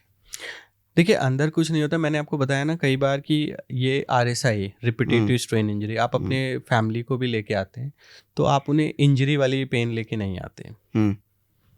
वो RSI ही होती है कि जस्ट किसी पॉस्चर्स की वजह से, किसी आदत की वजह से वो दर्द आया है, आपकी बॉडी में वो चेंजेस आए हैं। तो ये एक तरीके की मायोथेरेपी है मसल्स और नर्व की। इसमें ट्रिगर पॉइंट्स बॉडी में बन जाते हैं जहाँ से ब्लड सप्लाई या नर्वस सिस्टम डिवाइड होते हैं, छोटे छोटे पॉइंट। तो जस्ट हम उन्हें रिलीज करते हैं। सम टाइम वहाँ की मसल्स वीक होती हैं तो उन मसल्स को स्ट्रॉन्ग करना होता है डीप टिश्यू मोबिलाइजेशन से। कई बार कॉन्ट्रैक्चर स्टिफनेस होती है, उनमें लेंथनिंग करानी होती है। तो वो मेडिकल ट्रीटमेंट का पार्ट है कि आपको मसल्स की वहाँ पे मुझे हेल्थ किस तरीके की चाहिए। डीप टिश्यू करके मसल लेंथनिंग चाहिए, या लिगामेंट्स पे चाहिए, या जॉइंट से रिलेटेड चाहिए, या मसल्स वीक है उसकी हेल्थ अच्छी करनी है, या मसल्स एक्स्ट्रा हेल्दी हो गई है उसे हमने डाउन करके नॉर्मल करना है। तो आप जो प्रेस करते हो, क्या इसी को एक्यूप्रेशर भी कह सकते नहीं, हैं? इसे एक्यूप्रेशर नहीं कर सकते क्योंकि वो प्रेशर पॉइंट्स पे काम करते हैं। अच्छा। बॉडी के जो रिफ्लेक्सेस पॉइंट होते हैं उन्हें प्रेस करना, और वो उनकी पर्सनल टेक्निक है। मैं एक्यूप्रेशर नहीं करता। एक्यूप्रेशर काम करते हैं? सर देखिए, काम तो हमारे यहाँ सारी चीज़ें करती हैं। मेरी बेटी को अगर नज़र लगती है, थोड़ी सी लाल मिर्च लेके ऐसे ऐसे करके जला दो, वो दूध पीने लग जाती है। कोई साईं बाबा का भभूत ले लेता है, काम वो भी कर जाता है। तो काम करने वाली चीज़ अलग तो है, कुछ एक ऐसा ही है मेडिकल ये ट्रीटमेंट acupressure? अलग है। तो एक्यूप्रेशर मेडिकल ट्रीटमेंट नहीं है? अब ट्रीटमेंट है, लोग कर रहे हैं, इफेक्ट भी मिलता है। किसी भी प्रोफेशन को हम तो क्यों वो कहें। पैर में दिखाते हैं, पैर के इस जगह पे लीवर है, ये हाथों पे भी दबाते हैं, इस जगह पे लीवर, इस जगह पेट, इस जगह पे लंग्स, ये दबाओगे तो लंग्स की प्रैक्टिस हो गई, लीवर हेल्दी होगा, इधर दबाओ पेट हेल्दी होगा, होता सर है? देखिए, ये सारी चीज़ें ना कॉन्सेंट्रेशंस के लिए होती हैं कि आपको अगर एक चीज़ दे दी जाती है तो आप बॉडी में एक जस्ट रिलैक्स होके उस पर्टिकुलर एनर्जी पॉइंट पे काम करते हो। क्योंकि देखिए, बहुत पुरानी हमारी चिकित्सा पद्धति है मर्मा। मर्म? तो मिट्टी वाला? नहीं, फिर? मर्मा पॉइंट्स होते हैं, उसी वो सबसे पहली थी जहाँ पे वो उन एनर्जी पॉइंट्स को लोग रिलीज करते थे और ट्रीट करते थे। उन्हीं में कुछ लोगों ने रिसर्च करके अपने ट्रिगर पॉइंट्स निकाले हैं, एक्यूप्रेशर निकाले हैं, ड्राई नीडलिंग निकाले हैं। वैरायटी ऑफ लोगों की नई नई रिसर्च हैं, नए नए थेरेपी पैटर्न्स हैं, उन पे वो सब काम कर रहे होते हैं। ओके। हाँ, तो ये सब निकले वहीं से हैं। और धीरे धीरे उन चीज़ों को, जैसे होता है ना कि पहले लोग सीधे जड़ी बूटी पीस लेते थे, अब मशीनों में लेते हैं, फिर उसका कोई पानी निकालता है, कोई पत्ते से निकालता है। तो वो उनकी खुद की ट्रीटमेंट पैटर्न्स है। बट मेरा जो है, मैं लिगामेंट, टेंडन, मसल्स, जॉइंट्स पे काम करता हूँ और बहुत ही बेसिक लेवल पे काम करता हूँ। क्योंकि मैं इंटरनल ऑर्गन क्यों टच करूँ, वो बाकी डॉक्टर्स का काम है। अच्छा, अभी मैंने पूछा था वो पोस्चर के बारे में, कुछ कॉमन पोस्चर्स बताइए जो कि लोग गलत तरीके से बैठते या खड़े होते हैं। देखिए, पोस्चर सबसे मज़ेदार एक चीज़ थी। लास्ट ईयर हमारा एक कैंप था सूरत में। सूरत में एक हैं बड़े अच्छे बिजनेसमैन हैं, हम लोग बड़े उनसे प्यार से बात भी करते हैं, बनाना किंग के नाम से भी उन्हें जानते हैं लोग, अजीत जी देसाई। उन्होंने अपने फार्म हाउस पे हमारा कैंप रखवाया। तो उनके यहाँ उनके काफ़ी सोसाइटी से, उनके गांव से बहुत लोग आए। बड़ी कॉमन प्रॉब्लम थी उन सब लोगों में, वेरिकोज वेन और हाई ब्लड प्रेशर, जिसकी वजह से हार्ट की भी प्रॉब्लम। तो मजाक मजाक में मैंने कहा, भाई आपके शहर में तो बिजनेस ही बहुत अच्छा बने अगर यहाँ पे कार्डियो हॉस्पिटल खोल दें, कि जिसे देखो वही जितनी रिपोर्ट्स आए ऑलमोस्ट सबका सेम सेम सेम। तो मैं और मेरे साथ डॉक्टर दीक्षा थी, हम दोनों बड़े परेशान थे, यार एक ही जैसी प्रॉब्लम हर किसी के साथ क्यों आ रही है। फिर प्रोग्राम ख़त्म हुआ, कैंप 2 दिन का था, हमने लगभग 125 पेशेंट देखे 2 दिनों में, पूरा दिन लगा के। उन्होंने कहा चलिए हम अपना घर दिखा के लाएं आपको। तो फिर हम लोग उनके घर गए, तो जस्ट स्टार्ट हुआ जब उनके घर की गली, तो जितने लोगों को हमने देखा था उसमें से काफ़ी लोग जो है अपने घर के बाहर बैठे हुए थे, और बड़ा कॉमन था कि हर घर के बाहर झूला। तो मैंने कहा ये झूले पे ही हर घर में झूला क्या है, यहाँ बिना झूले के कुछ नहीं होता, यहाँ घर बेड हो ना हो झूला ज़रूरी है। उनके बाहर बरामदे में झूला, उनकी बालकनी में था, उनके छत पे था, एक बेडरूम में भी लगा हुआ था। और जितनी लेडीज़ वहाँ आके अपने आप को दिखा के गई वो मैक्सिमम उन झूले पे बैठी हुई हैं, और वहीं पे वो अपनी सब्जियां काटना, स्वेटर बुनना, या एक और आ गई है तो वो सामने वाले झूले पे बैठ के बातें करना। फिर हमें हमारे सेकंड सेमेस्टर की पढ़ाई याद आई कि हमारे पैरों का दिल जो होता है, बॉडी का सेकंड हार्ट हमारी काफ मसल्स होती है जिसे हम कहते हैं, ओके। जिसके पंप होने से ब्लड पैरों का वापस हमारे हार्ट को आता है। काफ मसल्स पंप होने से ब्लड हार्ट में आता है। यस, ये हमारे बॉडी का सेकंड हार्ट कहा जाता है इसे। ये सच जैसे है? हमारा दिल है वैसे ही हमारे पैरों में दिल होता है, काफ मसल्स को। जब वो आपका डॉर्सी प्लांटर मतलब पंजा ऊपर नीचे होता है तो ये पंप काम करता है और ब्लड वापस ऊपर। जब बहुत देर तक आप पैर को ऐसे ही नीचे रखेंगे तो आप देखेंगे कि कोई मूवमेंट नहीं हुआ, तो वो पैर सो गया। यही रीजन है कि मैक्सिमम लोग कहते हैं कि हम लॉन्ग ड्राइव पे जाते हैं या ट्रेवल करते हैं, जो उनकी फैमिली है, बुजुर्ग हैं, तो उनके पैरों में सूजन आ जाती है क्योंकि उस गाड़ी में मूवमेंट नहीं होता। तो मैं उन्हें जनरली रिकमेंड करता हूँ कि आप जो है एक तकिया रखो नीचे, या एयर वाला तकिया रखो, और उस पर बीच बीच में पैर को दबाते रहो। ओके। तो क्या होता है, काफ मसल पंप करती है, हार्ट में ब्लड मतलब वापस ऊपर आता है, सर्कुलेशन बढ़ जाता है। फिर मुझे रियलाइज हुआ कि मैक्सिमम वो लेडीज उन झूले पे बैठी हुई हैं पैर नीचे लटका के, और पूरा का पूरा दिन वहीं उनका निकल जाता है। सर्वेंट हैं, वो बाकी काम करते हैं, पर वो वहीं की वहीं बैठी रहती हैं। इसलिए मैक्सिमम वेरिकोस, क्योंकि काफ मसल्स पंप कर ही नहीं रही है, ब्लड सर्कुलेशन उसके नीचे रिस्ट्रिक्टेड होता है। ये वेरिकोस क्या हुआ? वेरिकोस जो ब्लड वेसल्स होती हैं, ब्लड वेन्स होती हैं, उनमें कह सकते हैं कि एक्स्ट्रा प्रेशर की वजह से वो सूज जाती हैं थोड़ी सी बाहर, बल्कि सी आपने देखे होंगे काली नीली टाइप की, इसमें प्रेशर वेन्स होती हैं, स्पाइडर वेन्स होती हैं, आपकी वेरिकोस वेन हो जाती हैं। तो ये बाहर पीछे कीड़े जैसी सूज की पाइप जैसी बाहर आ जाती हैं। इसका कोई ट्रीटमेंट नहीं होता है। ओके, है ना, इसका कोई ट्रीटमेंट नहीं होता। कुछ हद तक सर्जरी होती है, बट बाद में फिर वापस आ जाता है। मेडिसिन भी इसकी नहीं होती हैं। कई लोग दावा करते हैं कि न्यूट्रिशन से बेटर हो जाएगा ये, पर मेरे इतने सालों के अनुभव से जहाँ तक मुझे पता चला है कि अगर आपको बहुत ज़्यादा गैस बनती है, ग्लूट्स टाइट होते हैं, हिप मसल पीछे, तो भी ब्लड सर्कुलेशन प्रॉपर नीचे नहीं होता, ऑक्सीजन का प्रेशर बनता है और उसमें ब्लूमिंग मतलब सूजना हो जाता है, जिसकी वजह से ब्लड सर्कुलेशन और वेरिकोस की वजह से भी आपके पैरों में दर्द होता है। वो चीज़ वहाँ पे समझ में आई कि मैक्सिमम ये प्रॉब्लम क्यों आई, क्योंकि मैक्सिमम बैठने के पोस्चर्स हैं। जैसा कि मैं सबको समझाता हूँ, मैं आईटी में भी आर्गोनॉमिस्ट रह चुका हूँ और मैं आर्गोनॉमिस्ट हूँ भी। तो मेरा काम होता है वर्क स्टेशन। समझाइए। आर्गो ये ग्रीक वर्ड है, इसे अगर बेसिक लेवल बहुत सीधे शब्दों में समझाया जाए तो आपके पोस्चर, आपका work station modification and postural correction, यही आपकी दवाई है। आपको सही पोस्चर में बैठ के आपका काम करना है। ओके, ये एक आर्गो मेडिसिन है, वर्क मेडिसिन, कि काम करने के तरीके को अगर आप सही रखेंगे तो आपकी पूरी बॉडी सही रहती है। काम करने के गलत तरीके से ही आपकी बॉडी खराब होती है। तो जनरली स्टैंडर्ड लोगों को जो समझाया जाता है कि मॉनिटर आपके little bit in your I level और 90 to 90 डिग्री का सिटिंग पोस्चर होना चाहिए, आर्म रेस्ट ऐसे होना चाहिए। आपने मार्केट में भी देखा होगा तो वो बताते हैं ये आर्गोनॉमिकली डिजाइन चेयर है, ये आर्गोनॉमिकली डिजाइन बेड है, आजकल कार की सीट आर्गोनॉमिकली डिजाइन। तो आर्गोनॉमिक बड़ा ट्रेंड में है लगभग चीज़ों में। पर आर्गोनॉमिक पोस्चर कौन बनाएगा? चेयर तो सही है। अब लाइक जैसे ये चेयर एक R&D डिपार्टमेंट से पास आउट है, इस पे पूरी रिसर्च हुई है कि लंबा आदमी बैठेगा, इसकी सीट पैन एज तक आनी चाहिए, हाथ ऐसे होना चाहिए, बैक सपोर्ट मिलना चाहिए। पर हम क्या करते हैं, चेयर हम ले आए आर्गोनॉमिक डिजाइन वाली, और उसके बाद हम बैठ कैसे रहे हैं ये। अब इस चेयर की गलती है या हमारी गलती है? अब मैक्सिमम लोग क्या करते हैं, वो एक साइड बैठ गए हैं, घंटों फोन चला रहे हैं, वो आर्म रेस्ट को ही टेढ़ा कर दिया है, उनकी चेयर ही टेढ़ी हो गई, उन्होंने इतना टेढ़ा बैठ गए हैं। कंप्यूटर पे काम कर रहे हैं, एक लेग मोड़ के बैठ जाएंगे, एक पैर नीचे, थोड़ी देर में ये पैर सो जाएगा। कुछ लोग चौकड़ी लगा के चेयर पे बैठ जाएंगे, कुछ लोग दोनों लेग्स इस तरीके से करके बैठ जाएंगे, क्योंकि इन पोस्चर्स की, अब जैसे क्रॉस लेग आपने किया तो सारा प्रेशर आईटी बैंड पे गया, मतलब इलियोटिबियल, ये बैंड टाइट हो गया तो भी नी में, क्योंकि नी में आर्थराइटिस के रीजंस होते हैं जो प्राइमरी लेवल पे, अगर नी आपकी खराब होती है तो क्वाड्स टाइट होंगे तो पैटेला पुल होगा, नी में फ्रिक्शन क्रिपिटस साउंड्स आएंगे, आईटी बैंड टाइट होगी तो इस साइड से पैर को टेढ़ा करेंगे फिर भी यहाँ पे पेन आएगा, इंटरनल मसल एडक्टर जाएंगी तो भी आएगा, शिन टाइट हुई तो भी।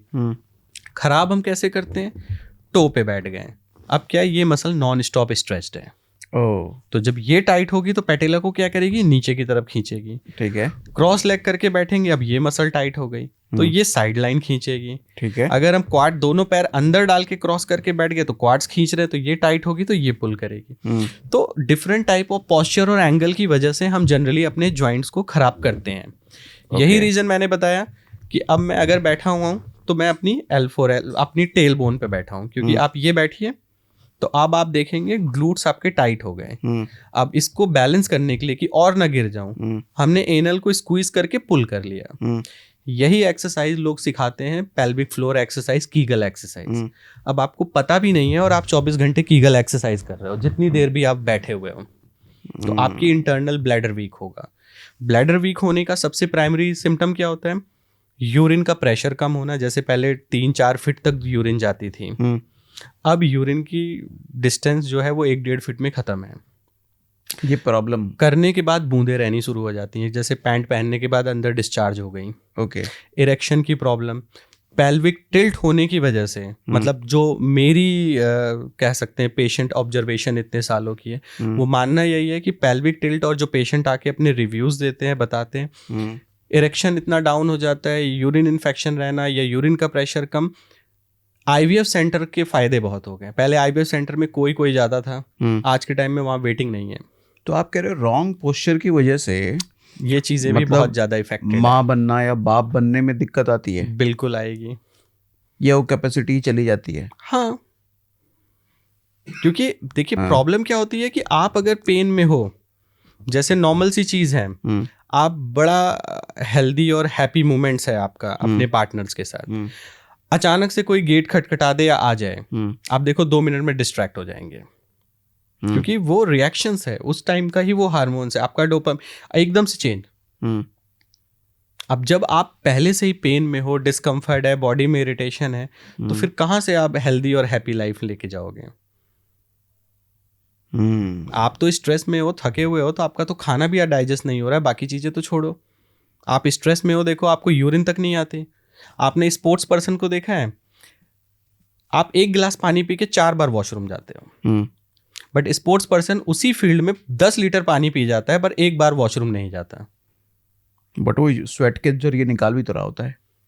तो फिर किडनी खराब है हमारी, जो ड्रॉप करके यूरिन बैग में जाना चाहिए और वो नहीं जा रही। मतलब देखिए, किडनी का फंक्शन अलग है, यूरिन बैग का फंक्शन अलग है, और यूरिनेट करना वो मैंडेट है, वो बनेगी ही बनेगी। स्वेटिंग से पानी निकल जाए और यूरिन बैग में ना जाए, ये कोई लॉजिक नहीं है। अब हमारा यूरिन फेस से थोड़ी ना गिरेगा कि स्वेट हम कर रहे हैं। मतलब पसीना बहुत निकल गया, पसीना तो अलग है, वो तो मसल्स खुद। अब देखिए, हमारी बॉडी में जितने पार्ट्स हैं वो अपना लुब्रिकेशन खुद बनाते हैं।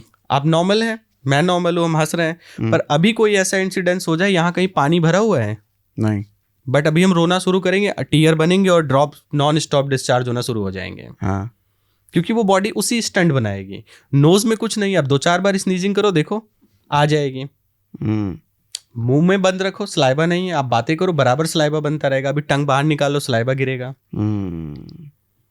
जितने भी हमारे बॉडी हैं जो एक बाहर फॉरेन कॉन्टेक्स्ट में है, वो अपना लुब्रिकेशन खुद बनाते हैं।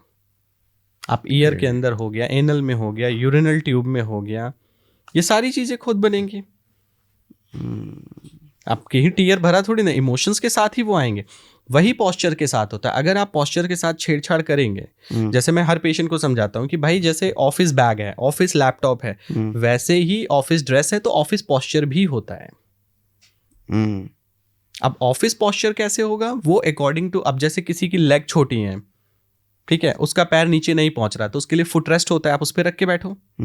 क्योंकि स्टैंडर्ड टेबल है ऑफिस में या घर में, अकॉर्डिंग टू पर्सन क्यों नहीं बनवाते, बनवाना चाहिए। अब जैसे मैं बच्चों को भी समझाता हूँ कि कमोड घर में एक ही है स्टैंडर्ड साइज का, पर इंसान सारे ऊपर से नीचे छोटे बड़े हैं। अब उसी एक कमोड पे हर कोई कैसे बैठ जाए? तो कमोड के लिए भी टीम ने बना रखा है एक यू शेप का टेबल और स्टूल कि कमोड में सेट हो जाता है और आप उसके ऊपर पैर रखो, नी ऑटोमेटिक आपके चेस्ट तक आता है। तो एटलीस्ट 35 to 40 डिग्री का पॉस्चर बनेगा, तो रेक्टम पे प्रेशर आएगा, लू इजिली पास होगा। टेबल इसीलिए फुटरेस्ट है कि आपके पैर नहीं पहुंचते, तो वो आपकी हाइट ज़्यादा है तो उसमें हाइट एडजस्टेबल है, आप चेयर को ऊपर करो। आप कंप्लीट सीट पैन यूज़ करो, इसीलिए वैरायटी ऑफ चेयर मार्केट में, किसी की सीट पैन बड़ी है, किसी की सीट पैन छोटी है। आपके पाम डिफरेंट है, इसीलिए मार्केट में कीबोर्ड्स अब अवेलेबल हैं, ब्रॉड हैं, स्लीक हैं, पतले हैं, छोटे हैं, according to hand mouse available है। बट हम क्या करते हैं, हम उनमें से कुछ यूज़ नहीं कर रहे हैं, जो है वो रट्टाफिकेशन में चल रहा है, तब हम अपने आप को खराब करते हैं।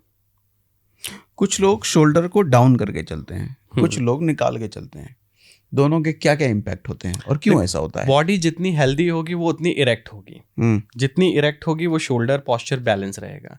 जितनी बॉडी डाउन होगी वो अपने आप डाउन होंगे। उसका सबसे बड़ा रीज़न होता है आपका हेल्दी ना होना।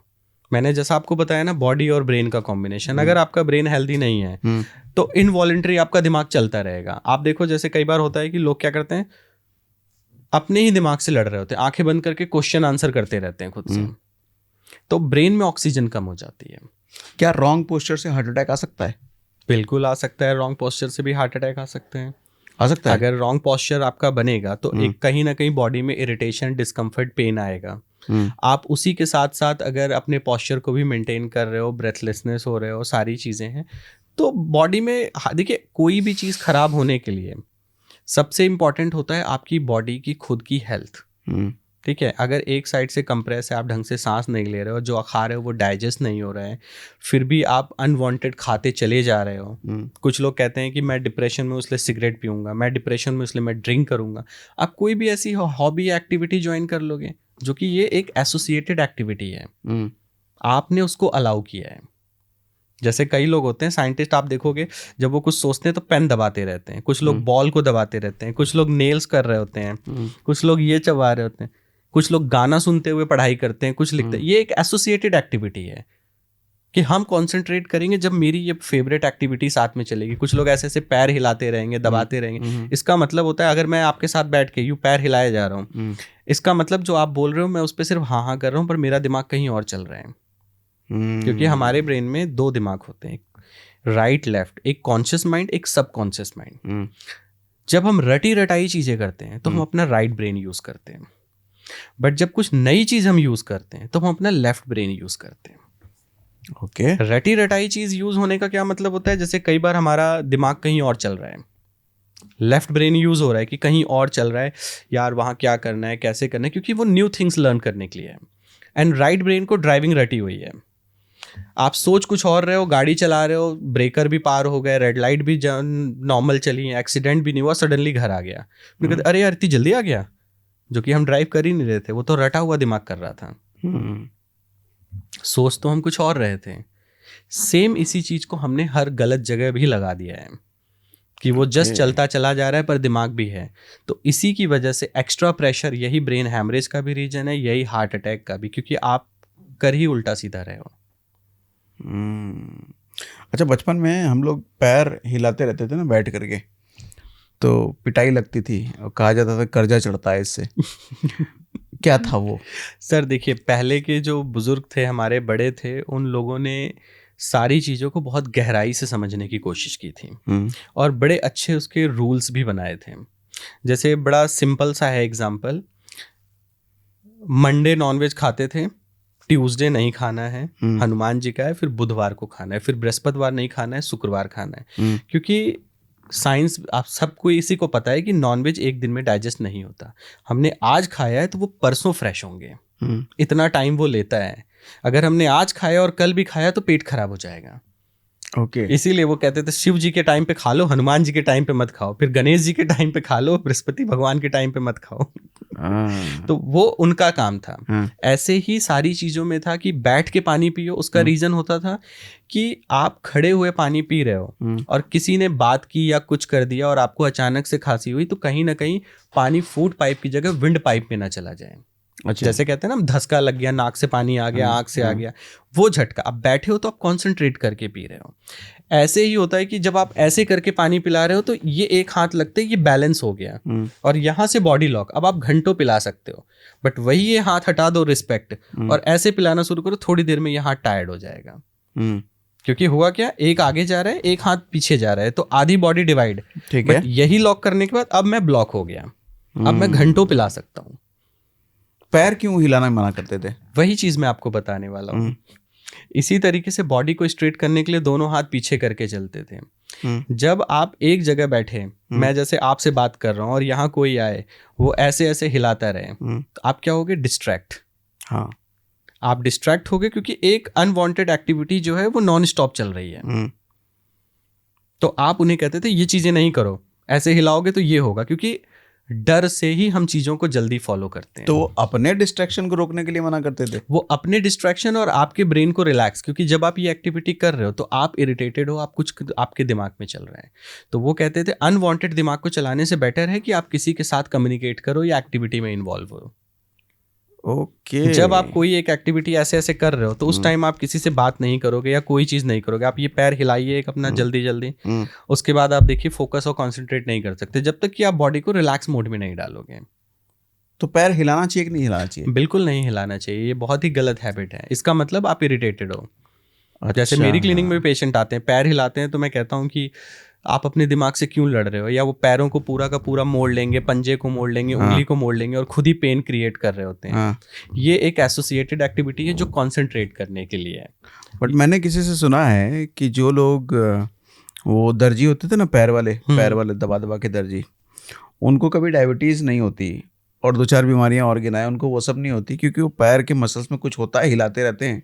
तो इसलिए जो बच्चे पैर हिलाते हैं वो हेल्दी है, उनको कभी डायबिटीज़ नहीं होगा, ये मैंने सुना है। सर देखिए, डायबिटीज़ तो अलग चीज़ है, वो पैनक्रियाज बेचारी इंसुलिन बनाएगी, नहीं उतने चाहिए, आपका शुगर डाइजेस्ट नहीं हो रहा है, वो एक डिफरेंट चीज़ है। कितने सारे मेरे पास आते हैं जो पैडल चला चला के उनकी कमर खराब हो गई है या काफ मसल्स खराब हो गई हैं।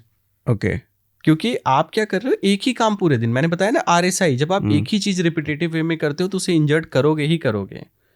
इसीलिए आप देखिए ना, पैर चलाने वाली ने मोटराइज्ड भी आ गई हैं कि आप थोड़ा पैर कम चला लो। क्योंकि वो पैर चलाते थे तो घूमना टहलना, अब घूमना टहलना खत्म हो गया, बस पैर चलाना रह गया है। तो पैर चलाने से डायबिटीज़ का आपके कोई लेना देना नहीं है। एक्टिव होना आपके डायबिटीज़ के लिए लेना देना है। एक्टिव होना ज़्यादा इम्पोर्टेंट है। एक्टिव हो गए, आपकी बॉडी खाना डाइजेस्ट करेगी, चार्ज होगी, सारी चीज़ें नॉर्मल चलेंगी। क्योंकि यही चीज़ें होती हैं जब आप वैरायटी ऑफ लोगों से मिलते हो, वैरायटी ऑफ चीज़ों से मिलते हो, तो आपका दिमाग भी वैसे ही काम करता है। जैसे मैंने अब मैक्सिमम लोगों को बताता हूँ, मेरा ये हाथ है, इसकी खुद की मेमोरी है, ये ब्रेन को इन्फॉर्म करता है। मैं आंखें बंद कर लूँ, ये मेटल है, ये स्मूथ है, इसके ऊपर ये पेंट है, ये कुछ पतला सा वायर लग रहा है, अच्छा ये स्पॉन्जी भी है, ये साइड के थ्रेड हैं, ये सारी चीज़ें ब्रेन वापस ये मेमोरी बताएगी। अभी इसी को पैरालाइज कर दो, आप इससे कुछ भी टच करते रहो, ये ब्रेन को इन्फॉर्मेशन नहीं देगी, क्योंकि मसल मेमोरी है। और ये कैसे होगी, ये आपके साइकोलॉजिकल चार्ज के साथ होगी। जैसे मैं आपको टच करूं, कोई और आपको टच करे, आपकी वाइफ आपको टच करे, बच्चा, हर किसी का डिफरेंट है। जैसे हम बच्चे को भी हक करते हैं तो ऑटोमेटिक आप देखो, एक दोनों हाथों से ही तो पकड़ना है, पर जितने अलग अलग लोगों को पकड़ोगे आपकी फीलिंग, आपका टच बदलता चला जाएगा। कई लोग होंगे हल्का सा टच हो जाए आप इरिटेट हो जाओगे, कई लोग ऐसे हैं कि यार टच हो जाए हम चाह रहे हैं। ये ब्रेन पहले से डिसाइड करता है। अगर आप आज के टाइम में इन चीज़ों के बैलेंस करके नहीं चलेंगे तो ये मान के चलो कि चीज़ें आने वाले टाइम में और ज़्यादा ख़राब होने वाली हैं। क्योंकि आप अपने ऑफिस में स्ट्रेस में हो, परेशान हो, इरिटेटेड हो, प्लस आपका पोस्चरल प्रॉब्लम आपकी बॉडी को भी इफेक्ट कर रहा है, न्यूरोलॉजिकल थॉट्स आपके ब्रेन को भी। अब इन दोनों की जंग के साथ आप घर में टाइम नहीं दोगे। बच्चा खुद ब खुद बड़ा होता जा रहा है अपनी ज़रूरतों के साथ, क्योंकि वो फुलफिल हो रही हैं। अब वो फुलफिल हो रही हैं, यही बहुत बड़ा रीज़न है कि आप वाइफ को टाइम नहीं दे रहे हो। टाइम, अटेंशन हर किसी को चाहिए, क्यूरोसिटी इसी को कहते हैं कि अगर एक फर्जी वाला भी कोई बाबा है तो भी हम हाथ दिखा के उससे अगले जन्म तक का पूछ लेते हैं। ये भी बता दो, ये भी बता दो, ये भी बता दो, क्योंकि हमें क्या चाहिए, वो कुछ अच्छा बता रहा है, अटेंशन। जब आपके घर में अच्छा खाना नहीं बनेगा तो रेस्टोरेंट तो जाओगे ही जाओगे। बिल्कुल। वही जेंट्स भी करता है, रेस्टोरेंट ढूंढता है, और वही लेडीज भी रेस्टोरेंट ढूंढती है। जो जहाँ सिक्योर कंफर्टेबल फील करता है तो वो चाहे 4 बच्चों की माँ भी हो, वो बाय बोल जाती है। एंड वही बच्चों के साथ भी है कि आप अगर अपने बच्चे के बेस्ट फ्रेंड नहीं बने तो कोई और वो जगह ले लेगा। फिर आप चिल्लाते रहो कि आपने उससे दोस्ती क्यों की, ये क्यों किया, वो क्योंकि उसे वो सिक्योरिटी, वो कॉन्फिडेंस, वो कंफर्ट जोन चाहिए। जो वो यहाँ ढूंढ रहा है वो यहाँ नहीं मिला। यहाँ मिला क्या, इरिटेशन, फ्रस्ट्रेशन। आप अपने घर में बॉस हो, पर जहाँ आपका बॉस है वो आपको 4 बात सुला रहा है, क्योंकि वो भी उसी स्ट्रेस से परेशान है। हर कोई अपने नीचे वाले को दबाता है, आप वही लेके आ रहे हो। यही रीजन आज के छोटे छोटे बच्चों में भी है। अच्छा, रील देखने का सही पोस्चर क्या है? देखिए, रील इंटरटेनमेंट इंजॉय करने के लिए चीज़ें होती हैं, तो आप उसे उसी लेवल पे देखो, सबसे बड़ी पहली चीज़। क्योंकि आप अगर ये चीज़ देखेंगे ना कि लोगों के अंदर बहुत कुछ भरा रहता है, निकाल नहीं पाते। अब जब निकालने की वजह बन गई है तो लोग उसे कितने देखें, कितना लाइक करें, उस चक्कर में वो कुछ भी करने को तैयार हैं। तो आप देखोगे कई बुजुर्ग भी ऊट पटांग हरकतें करते हैं और कुछ भी कर रहे होते हैं कि उन्हें मैक्सिमम लोग देखें। बट जब आपके दिमाग पे यही क्यूरोसिटी बढ़ गई तो आप क्या करते हैं, आप किसी भी हद तक चले जाते हैं कि वो चीज़ें ही आए। एंड उन्हें फॉलो और कॉपी करने वाले भी बहुत सारे लोग हैं। लेकिन जो एंटरटेनमेंट करने की चीज़ है उसे एंटरटेनमेंट करने के तरीके से करिए। जैसे आपको रील देखना है तो कोशिश करो कि 2 लोग मिलके देखो। 2 लोग मिलके, जैसे आप और हम बैठे हुए, फिर हम रील लगा रहे हैं, तब हम उसके ऊपर हंस रहे हैं, हम उस पर कॉमेंट्स भी पास कर रहे हैं। बट वही आप अकेले देखते हो तो किसी रील को देख के पागलों की तरह कोई अकेले नहीं हंसता, आप स्क्रॉल कर रहे होते हो बस। नहीं, कॉमेडी रील होती है तो मैं तो हंसता हूँ। देखो, कॉमेडी रील होती है, आप हंसते हो तो इसलिए हंसते हो क्योंकि आप उसे एंजॉय कर रहे हो फिर। बट मैक्सिमम लोग नहीं हंस रहे होते हैं। अच्छा। और रील आपको फिर मैक्सिमम टाइम नहीं मिल रहा है देखने के लिए। बट कई लोगों में ये क्यूरोसिटी है, वो हर 10 मिनट बाद मोबाइल खोल के रील देख रहे होते हैं। ओके। वो पजेस्ट तो हो पकड़े हैं। कैसे फोन? ऐसे पकड़े, सिंगल ऐसे हैंड पकड़े? देखिए, जैसे एक फोन आप मुझे दीजिए, मैं बताता हूँ। आपका फोन है आपके पास, अब आप सिंगल हैंड फोन चलाइए। अब फोन पे झुक जाइए, आप झुक सकते हैं, झुक जाऊं? डिस्कम्फर्ट है। हाँ। सिंगल, दोनों हाथ पकड़िए, आप देखिए। हाँ, ये धीरे धीरे उठ जाएगा ऐसे। दिखाइए। हाँ। क्योंकि जस्ट हम अगर नॉर्मल सिंगल फोन यूज करते हैं हाँ। तो हम ये करेंगे, ये करेंगे, ऐसे करेंगे, क्योंकि एक हाथ पीछे जा रहा है, एक हाथ आगे आएगा तो बॉडी नहीं आएगी। पर दोनों लगाते ही अपने आप ऐसे हो जाएंगे, तो अपनी पेक्ट्रोलिस डाउन। यही रीजन होता है अपर क्रस्ट सिंड्रोम होने और नेक होने का। तो 2 हाथों से फोन कभी मत चलाओ, अपने आप नेक ऐसे आएगी। बट एक हाथ में नेक ऐसे नहीं आएगी, अपने आप एक हाथ ऊपर आ जाएगा और नेक पीछे। तो जब भी फोन चलाओ आप सिंगल हैंड चलाओ, बोथ हैंड नहीं। बोथ हैंड लगते ही नेक डाउन होगी। बोथ हैंड के साथ आप ऐसे फोन नहीं चला सकते, पर सिंगल हैंड के साथ फोन आप ऐसे चला सकते हो। फोन बैठ के चलाएं या लेट के? हमेशा फोन बैठ के चलाइए, लेट के तो सिर्फ सोना चाहिए। टीवी बैठ के देखना चाहिए, लेट के? टीवी मेरे हिसाब से तो अगर बेड पे देखना है तो 2-3 लोग एक साथ देखो। अगर अकेले देखना है तो आप चेयर या सोफा यूज करो। क्यों? क्योंकि आप लेट के देखेंगे तो ऑब्वियसली पीछे 2 पिलो लगाएंगे, नेक पे एक्स्ट्रा स्ट्रेन आएगा। तो जो नेक के पीछे यहाँ गड्ढा होता है लॉर्डोटिक का, इस समय मतलब मेरे नोन में तो 90% लोगों में नहीं है, सब फ्लैट हो गए हैं और सबकी नेक ऐसे आ गई है। इसीलिए सबको माइग्रेन या हेडेक, ये सारी चीजें बहुत ही कॉमन है। मतलब और नेक ऐसे आ जाती है? ऑब्वियसली आ जाएगी, इसी पोजीशन में रहेगी तो। मेरा ठीक है क्या? आपका भी ठीक है। तो इसीलिए आज के टाइम में आप देखेंगे नेक के पीछे सबके इतने हम्प सा निकला रहता है। वो रीजन वही है, सबके बेड पे टीवी। तो अगर एक हेल्दी फैमिली चाहिए तो टीवी हमेशा हॉल में हो। अगर आपके पास हॉल नहीं है, बेडरूम ही है, तो एटलीस्ट बेड के ऊपर वो मूवी लगाओ जो सब लोग एंजॉय करें और एक साथ देखें। ठीक है। या तो आपने अकेले और टेढ़े मेढ़े देखना है तो आपकी फिजिकल एक्टिविटी इतनी अच्छी होनी चाहिए कि पॉस्चर आपकी बॉडी को खराब ना करे। ठीक। अब जैसे मैं हूँ, मैं पबजी भी खेलता हूँ, मैं गेम्स भी खेलता हूँ, बट मैं गेम हमेशा अपना माइंड डाइवर्ट करने के लिए खेलता हूँ, क्योंकि पूरे दिन पेशेंट देखते हैं, दुनिया भर के क्वेश्चन, सारी चीज़ें रहती हैं थोड़ी देर के लिए। और बैट पोस्चर में भी रीज़न इज़ कि मैं जॉगिंग, जंपिंग, रनिंग 5 मिनट ही सही पर फुल एक्सीलेटर पे करता हूँ। Full accelerator? हाँ, जैसे मुझे भागना है Fast तो एक ही sprint. मिनट भागूं, पर पूरा भागता हूँ कि सारे जॉइंट्स फेफड़े सब खुल जाएं। क्या Oh. जरूरत है मुझे 10 किलोमीटर भागने की। ओके। बट हाँ, कूद रहे हो तो 2 मिनट ही कूदो, पर सारे जॉइंट्स को पता चल जाना चाहिए कि आपने जंप किया है। कमाल हो, लेकिन कमाल की बातें आपने बताई आज। अच्छा, कुछ ऐसी बातें जो लोगों को आप एज अ मैसेज देना चाहोगे कि फिजिकल फिटनेस या पोस्चर या किसी भी चीज़ के लिए आपको लगता है कि ये मैसेज जाना चाहिए लोगों को? 2-3 मैसेज कुछ ऐसे हों। देखिए, मेरा स्पेशल बच्चों की क्लिनिक है। स्पेशल क्या कहें, वो स्पेशल इसलिए हैं क्योंकि आम बच्चे खुश नहीं हैं, पर ये ज़्यादा खुश हैं। पर आम बच्चों में भी खुश वही नहीं है जिन्हें डिज़ाइन किया जा रहा होता है। आज के नए बच्चों में बहुत बढ़िया है कि वो एनजीओ ज्वाइन करते हैं, सोशल कॉज के लिए काम करना चाहते हैं, तो पेरेंट्स को भी उनका सपोर्ट करना चाहिए, साथ में होना चाहिए। क्योंकि नए बच्चों में टैलेंट अच्छा है, उनका दिमाग एआई से ज़्यादा अच्छा चलता है। मेरी क्लिनिक के जो बच्चे हैं वो थोड़ा सा मानसिक शारीरिक रूप से अगर कमज़ोर हैं तो वो बराबर प्रयास करते हैं स्ट्रांग होने के लिए।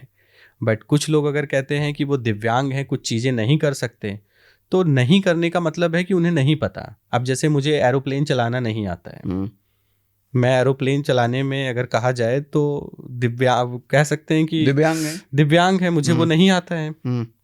ठीक है, अगर जिसे कार नहीं आती है वो सीख लेगा, वो एबल हो जाएगा। नहीं आता है तो वो डिसेबल है। तो सेम वही चीज़ है। अब वो अगर वो नहीं उठ के चलते फिरते भागते हैं तो उन्हें पता भी नहीं है कि उठ के चल के भागने में कैसा लग रहा होता है।